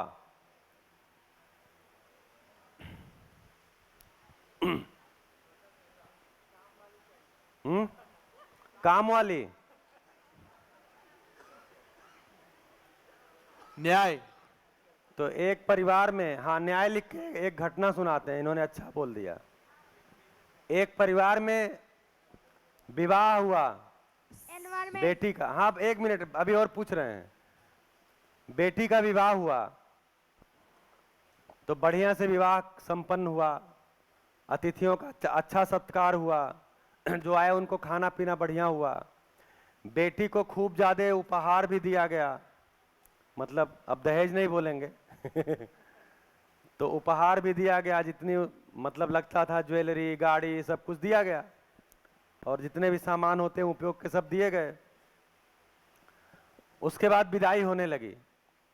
अब बेटी रोए जा रही है, माँ कह रही बेटा कोई बात नहीं, नजदीक ही हो, मिल लेंगे, और आजकल तो वीडियो कॉलिंग हो जाती है, टेलीफोन है ही है, गाड़ियां भी आजकल तेज हो गई हैं, रोड भी अच्छे हो गए हैं, मिलते रहेंगे। तो बोलती नहीं नहीं माँ, आपने मुझे एक चीज नहीं दिया। बोले अरे सब चीज दिया, देख लो। बोले नहीं, एक चीज नहीं दिया। बोले सब दे दिया। बोले एक चीज नहीं दिया। बोले बता क्या है, नाम बता, मैं तुरंत दे दूंगी। बोले वो काम वाली। इतनी अच्छी काम वाली पता नहीं मिलेगी कि नहीं मिलेगी। तो माँ क्या बोली, ना वो मत मांग। मैं तो पैरालाइज हो जाऊंगी उसके बिना। तो इतनी हमारी डिपेंडेंसी हो गई है। तो ये सही बोले, काम वाली, ठीक है। काम वाली, काम वाला भी, मतलब वाली, केवल वाली लिखते हैं तो एक जेंडर इशू आ जाएगा। काम वाली या काम वाला। सिंप्लिसिटी, हाँ जी, सिंप्लिसिटी, सिंप्लिसिटी, हाँ, स्वतंत्रता, एनवायरमेंट, एनवायरमेंट, पर्यावरण, निर्भयता, निर्भयता, ध्यान, न्याय तो लिख दिए, ज्ञान, ज्ञान, अच्छा, हेलो। हाँ जी, ये सारी आवश्यकताओं को देखने के बाद मुझे ऐसा लगता है मेरी आवश्यकता असीम है। असीम है। हम्म। कहाँ भैया, एक बोर्ड भी नहीं भरा अभी, क्या बात कर रहे हो आप दिन भर बोलिए मैं लिखूंगा, एक बोर्ड नहीं भरेगा, फिर आप रिपीट ही करोगे बार बार बार बार बार बार। कम्युनिकेशन, आप प्रयोग कर लीजिएगा घर पे, कॉपी में लिखना शुरू करिएगा, अगर कॉपी के 2-3 पेज भी भर जाए तो बताइएगा। कम्युनिकेशन, कम्युनिकेशन, कम्युनिकेशन, संचार, तो संचार के साधन ना। चलिए, तो आप देखेंगे इससे काम चलाते हैं। अभी तो ये रिपीट होगा बहुत ज्यादा, हो सकता है कुछ छूट भी गया हो। इसको देख के आपको क्या लगता है? मैंने बीच में लाइन खींची है, ये वाली लाइन मिटा दीजिए।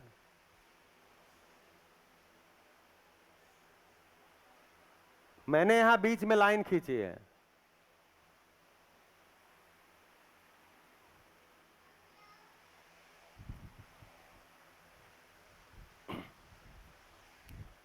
देखिए आप,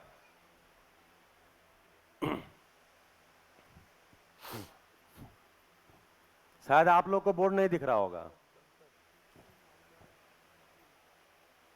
इसको देख के आपको कुछ लगता है?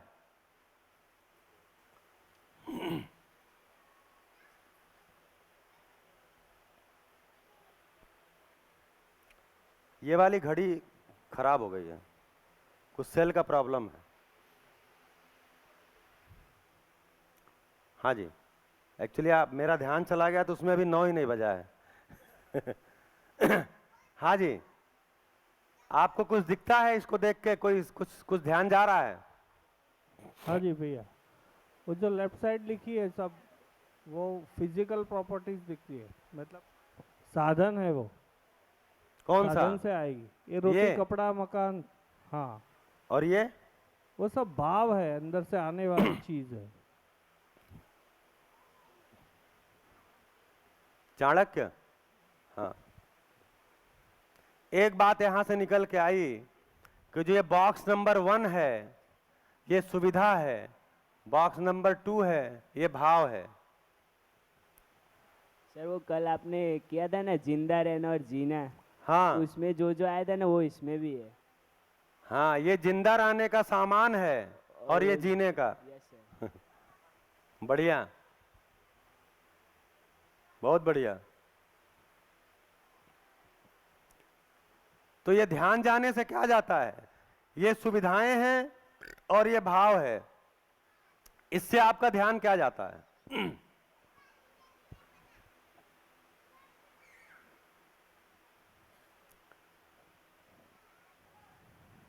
हमने जरूरतों की बात किया था, आवश्यकताओं की बात किया था, और हमको लग रहा है ये सुविधाएं हैं और ये भाव है, इससे आपका ध्यान क्या जा रहा है? बस उसका उपयोग करके उस भाव में जीना है, वही तो सुख है। इसका उपयोग करते हुए इस भाव को पाना है, इस भाव में जीना है। हाँ, और कोई?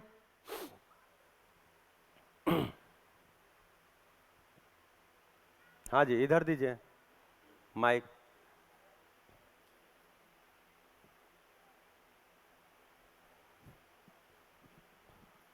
सुविधाएं जो हैं वो हमें ज़रूरत पड़ने पर चाहिए, और ये जो है भाव वो हमको निरंतर चाहिए। ये सारा निरंतर चाहिए, ये जरूरत पे चाहिए। बढ़िया। और जीने के लिए भाव की संख्या ज़्यादा चाहिए, सुविधा कम चाहिए। हाँ, जीने के लिए ये सारी चीजें चाहिए, सुविधा कम भी रहेगी तो चलेगा, ऐसा आपका कहना है। मेरा कहना नहीं है, मैं तो कह रहा हूं सुविधा जितनी चाहिए लीजिए। और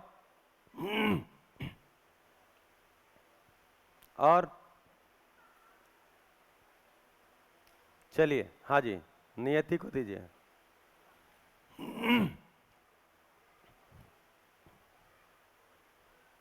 देखिए बोलते रहिए तब नाम याद होगा हमको। अब 2 ही 4 लोग बोलेंगे तो उनका नाम याद रहेगा, आपको लगेगा इनका ही नाम क्यों याद है, तो उसका जिम्मेदार मैं नहीं हूँ। हाँ जी। ये जितने भी भाव है, माइक को ऐसे सीधा।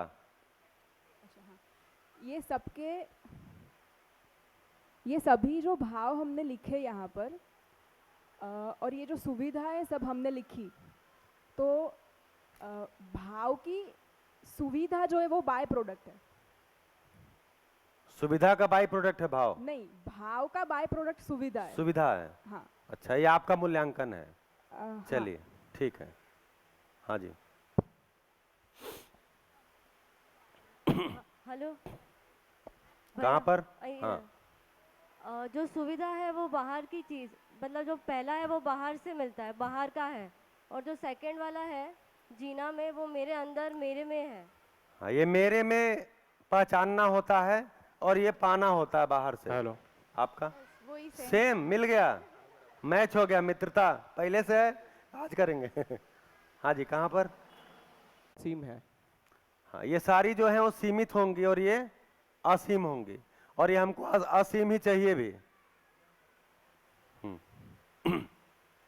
जो फर्स्ट वाला है उसकी कुछ बाउंड्री है, कुछ वो दिखता है, और जो सेकंड वाला है उसको हम महसूस ही कर सकते हैं। माइक की आवाज कम है, कहीं से बढ़ाइए, क्योंकि सब तक नहीं जा रहा होगा। जो सुविधा है, जो फर्स्ट वाला है, उसकी कुछ बाउंड्री है, वो हमें दिखता है। हाँ, इसकी बाउंड्री है, ये दिखता है। और जो सेकंड वाला है वो सिर्फ हम महसूस कर सकते हैं, वो रियलिटी है। हाँ ठीक। बट उसका कुछ बाउंड्री है, वो ऐसा कुछ नहीं है।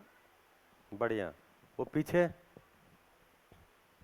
एक माइक तो कोई पीछे ही रखिए रहा था। हाँ, તો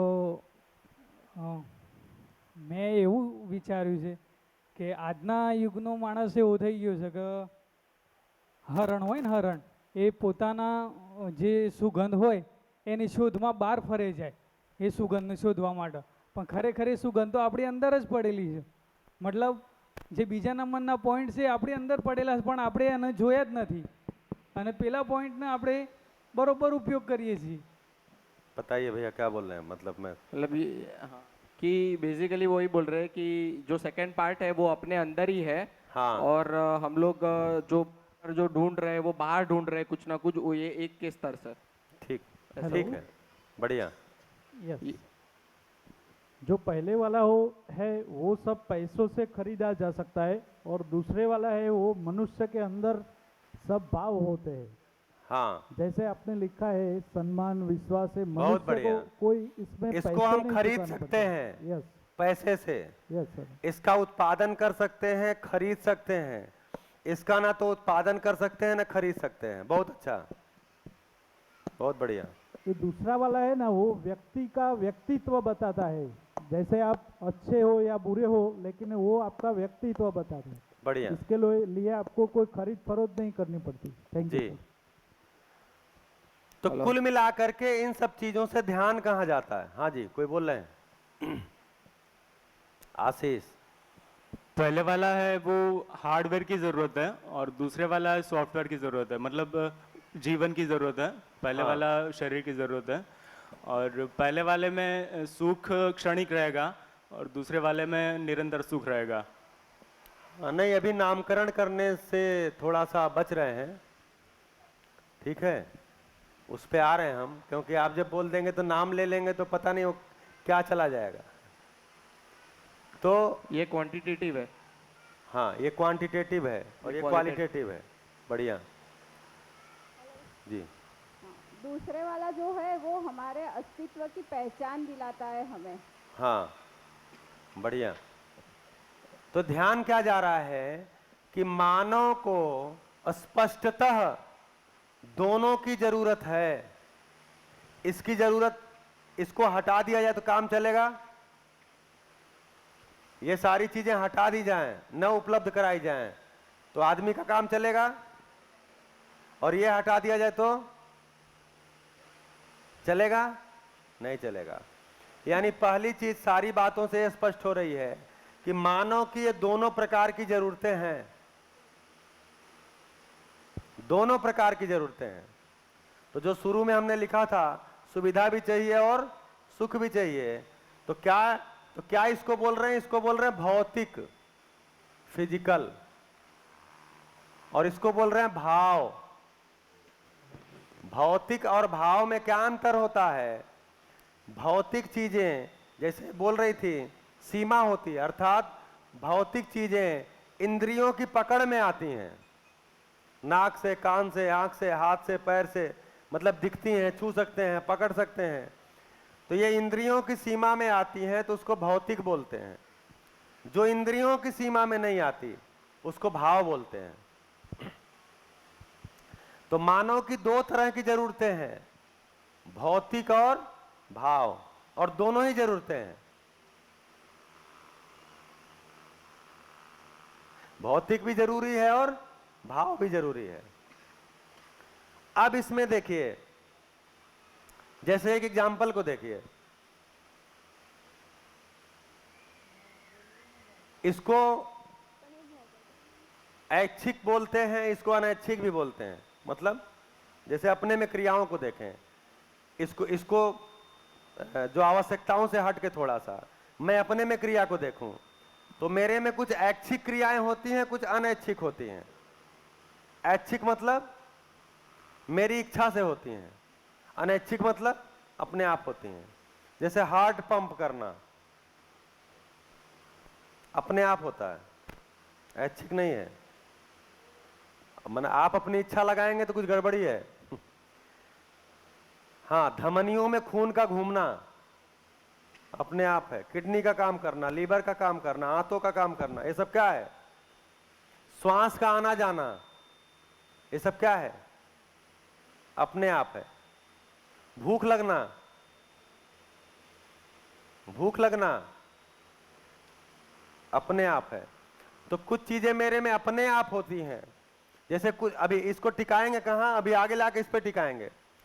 तो कुछ चीजें हमारे में अपने आप होती हैं और कुछ चीजें मैं जानबूझ के करता हूं। जैसे भूख लगना, ये अपने आप है या जानबूझ के है? अपने आप। तो मुझे भूख लगा, अपने आप। अब उसके आगे मेरा निर्णय क्या होगा? तो दो निर्णय हो सकते हैं, खाऊं या ना खाऊं। अब मान लीजिए मेरा करवा चौथ का व्रत है, तो मैं क्या निर्णय लूंगा? नहीं खाऊंगा। भूख लग रही है, लेकिन निर्णय क्या है? नहीं खाऊंगा। तो ये जानबूझ के है। फिर मान लीजिए मेरा निर्णय हो गया कि मैं खाऊंगा, तो फिर उसके आगे क्या निर्णय आएगा? क्या खाऊंगा? भाई एक तरीका है कि जो मिल जाए वही खा लूंगा। दूसरा तरीका नहीं है, मैं नहीं खाऊंगा, मैं बाजार से कुछ ला के खाऊंगा, अपना कुछ अलग बना के खाऊंगा, पानी। तो कुल मिलाकर के मेरे में दो तरह की क्रियाएं होती हैं। एक होती है अपने आप और एक होती है जानबूझ के।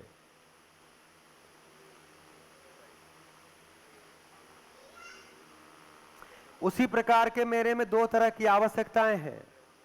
एक आवश्यकताएं हैं जो भौतिक है और एक आवश्यकताएं हैं जो भाव की है।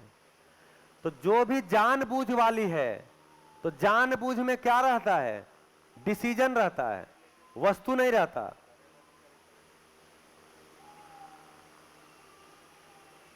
जानबूझ मतलब डिसीजन। हाँ जी, जानबूझ मतलब मेरा निर्णय।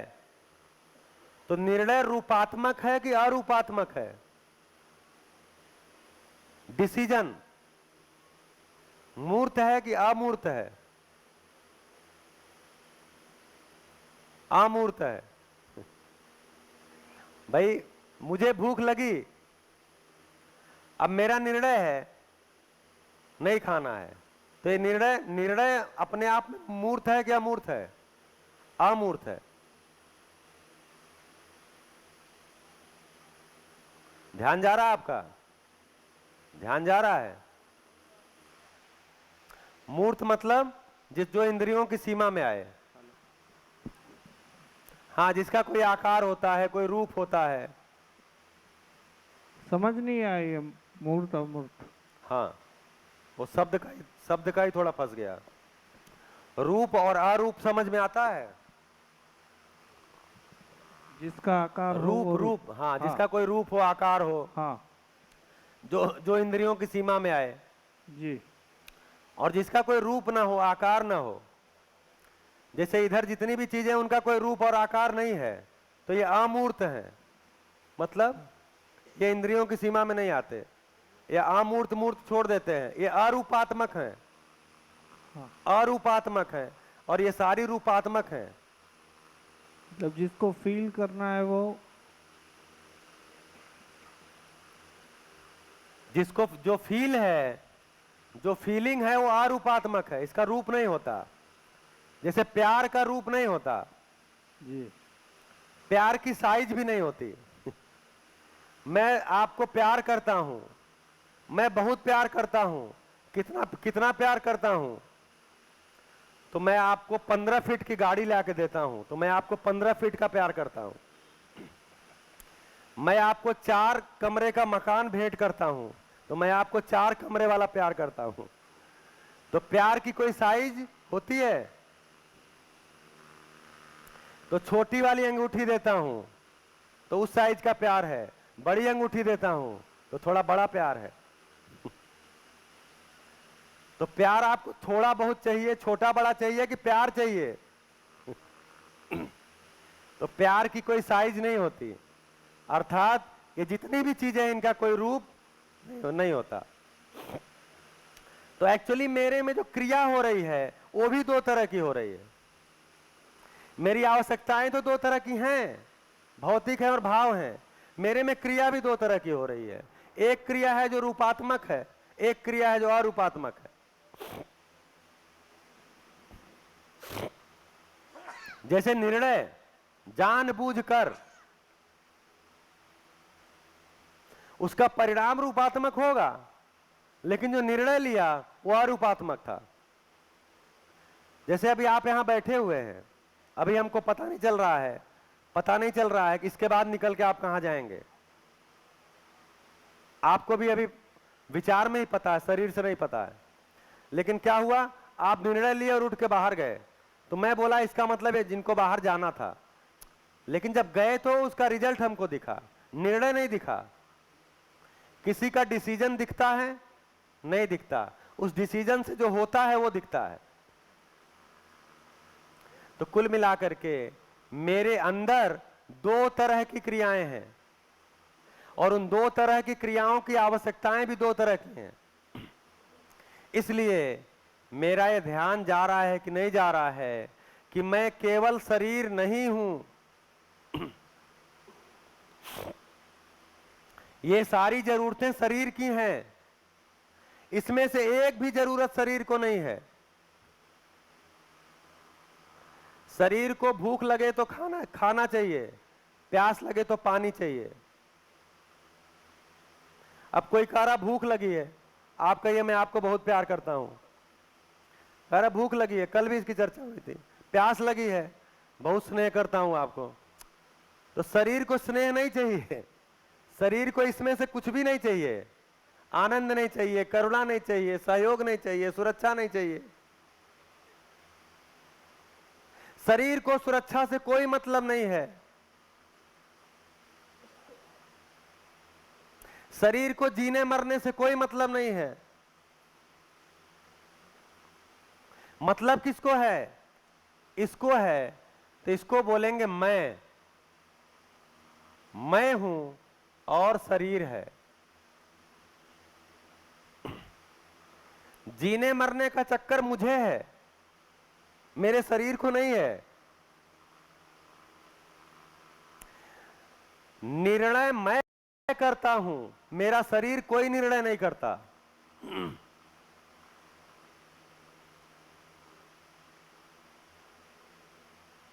ध्यान जा रहा आपका? क्या ध्यान जा रहा है?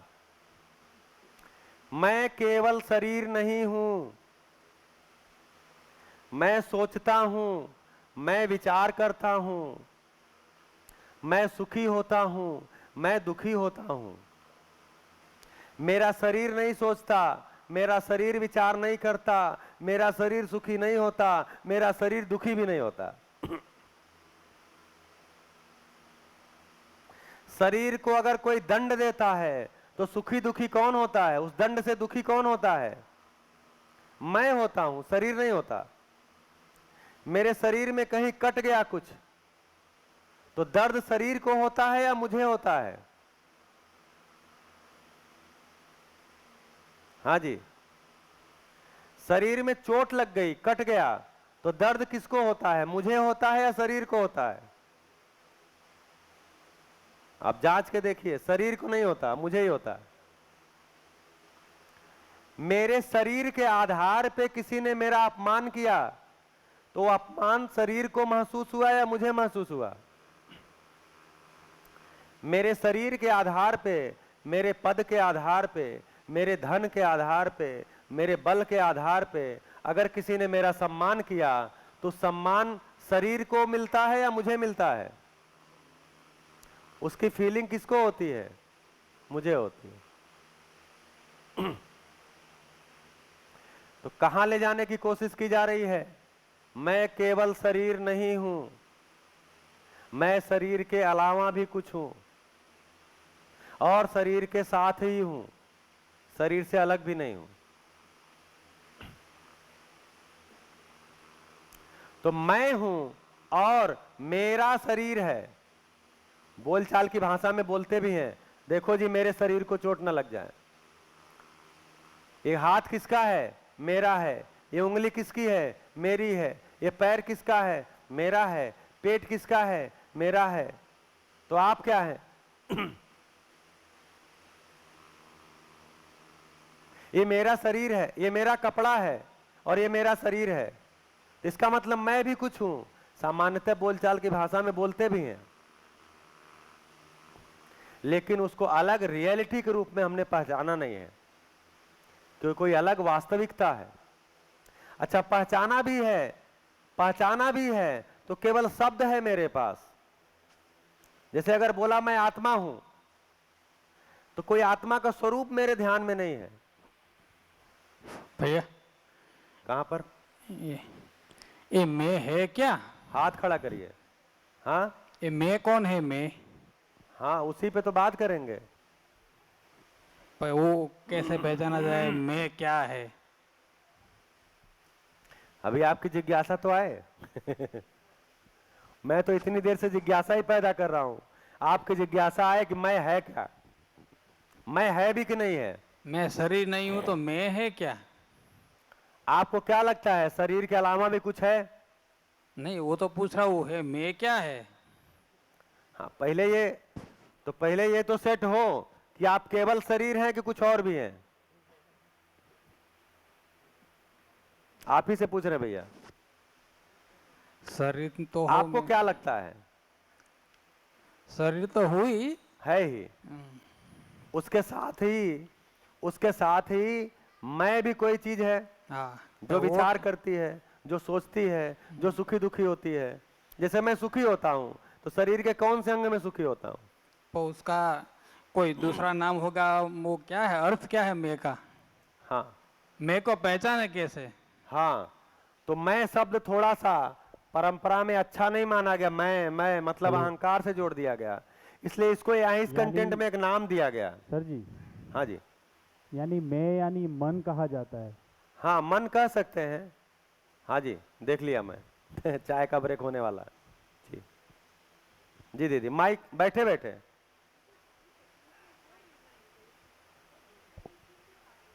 हाँ जी, माइक में।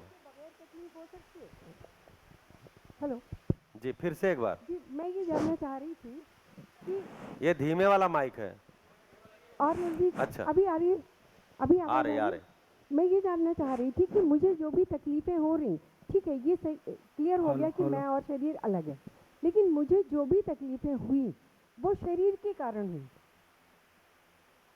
और जैसे आप तो लेकिन तकलीफ किसको हुई? हाँ, नहीं वो मुझे हुई, मुझे हुई। लेकिन क्या मुझे बिना शरीर के भी तकलीफ कारण होती है? शरीर हो सकता है, कारण कोई संबंधी भी हो सकता है तकलीफ का। यानी मुझे शरीर के बिना तकलीफ नहीं हो सकती है, मैं ये जानना चाह रही थी। मेरी तकलीफ का कारण मेरे शरीर के बाहर भी हो सकता है। मेरी कोई संबंध में पट नहीं रहा है, वो भी मेरी तकलीफ है। मेरे तकलीफ का कारण एक गर्मी भी हो सकती है, मेरे तकलीफ का कारण ठंडी भी हो सकती है, मेरे तकलीफ का कारण भारी बरसात भी हो सकती है। लेकिन तकलीफ को पाने वाला कौन है, मेरा शरीर या मैं? शरीर। मीन्स उनका ऐसा कहना है कि मेरे बिना क्या मैं वो तकलीफ महसूस कर सकती हूँ या नहीं कर सकती? हाँ जी। मैं के बिना मैं तकलीफ महसूस कर सकती हूँ या नहीं कर सकती हूँ, ऐसे? तकलीफ महसूस करने वाली बॉडी का नाम ही मैं है। शरीर को कोई तकलीफ होता ही नहीं है, तकलीफ में मैं आता हूँ। हेलो। हाँ जी। मैं मतलब अंतःकरण को कह सकते हैं? हाँ, अंतःकरण हमारा जब आप बोल अंतःकरण। रहे हैं तो किसको बोल रहे हैं? अंतःकरण में मन, बुद्धि, चित्त, अहंकार ऐसा कुछ है। हाँ, इसका स्वरूप आपको पता है? नहीं। अच्छा, तो यहाँ अगर किसी रियलिटी की तरफ ध्यान दिलाया जाएगा तो उसकी जिम्मेदारी मैं लूंगा। अगर मैं बोल रहा हूं तो इस मैं को यहाँ समझेंगे, तो वो बात ठीक है। मन, वृत्ति, मन, बुद्धि, चित्त, अहंकार, ये सारी शब्द तो ठीक है, कोई दिक्कत नहीं है। ऐसे शब्दों का प्रयोग मैं भी करूंगा, लेकिन जब इन शब्दों का प्रयोग करूंगा तो मैं उसको ऑब्जेक्टिवली इसी सभा में एक्सप्लोर करूंगा। सर, मैं को चेतना बोल सकते हैं? चैतन्य बोल सकते हैं। हाँ, चैतन्य। चैतन्य तो शब्द पहले से चलता आया है भाई। मैं चैतन्य हूं, तभी तो मैं सुखी दुखी होता हूं। तो यहाँ एक नाम दिया गया इस दर्शन में। हाँ जी। मैं जीवात्मा हूँ, जीवात्मा हूँ, ठीक है। हाँ जी। मैं को जीवन बोल सकते हैं? हाँ, उसी नाम पे आ रहे हैं। उसको जीवन क्यों बोला उसको भी बताना पड़ेगा, जीवन क्यों बोल रहे हैं। एक्चुअली क्या है, कोई नाम रखना पड़ता है कंटेंट को आगे बढ़ाने के लिए। ऐसा वो हमारे अंदर आत्मा होता है ना, बोलते हैं ना, अंतःकरण वाला। हाँ वो जी। जीवन है ना। हाँ, जीवन क्यों बोल रहे हैं उसको? वही है, कुछ रियलिटी वही है ना, जीवन रियलिटी तो वही है ना। हाँ, जीवन हमारा नाम शरीर क्यों तो रखा? नाश प्राय है वो, लेकिन वो रियलिटी तो जीवन ही है कि जो आत्मा बोलते हैं उसको।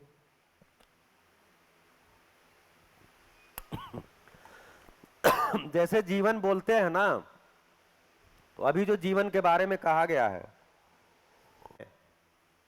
अब मैं का नामकरण यहां करते हैं तो मैं को इस दर्शन में एक नाम दिया गया है, जीवन।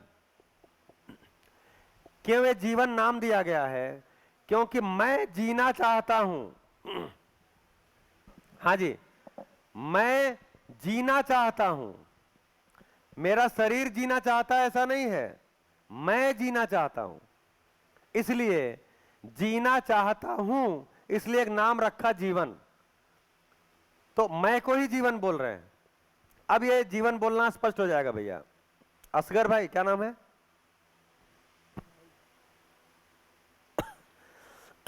नाम थोड़ा भूल रहे हैं। वाहिद भाई। वाहिद भाई अब आ गया ध्यान।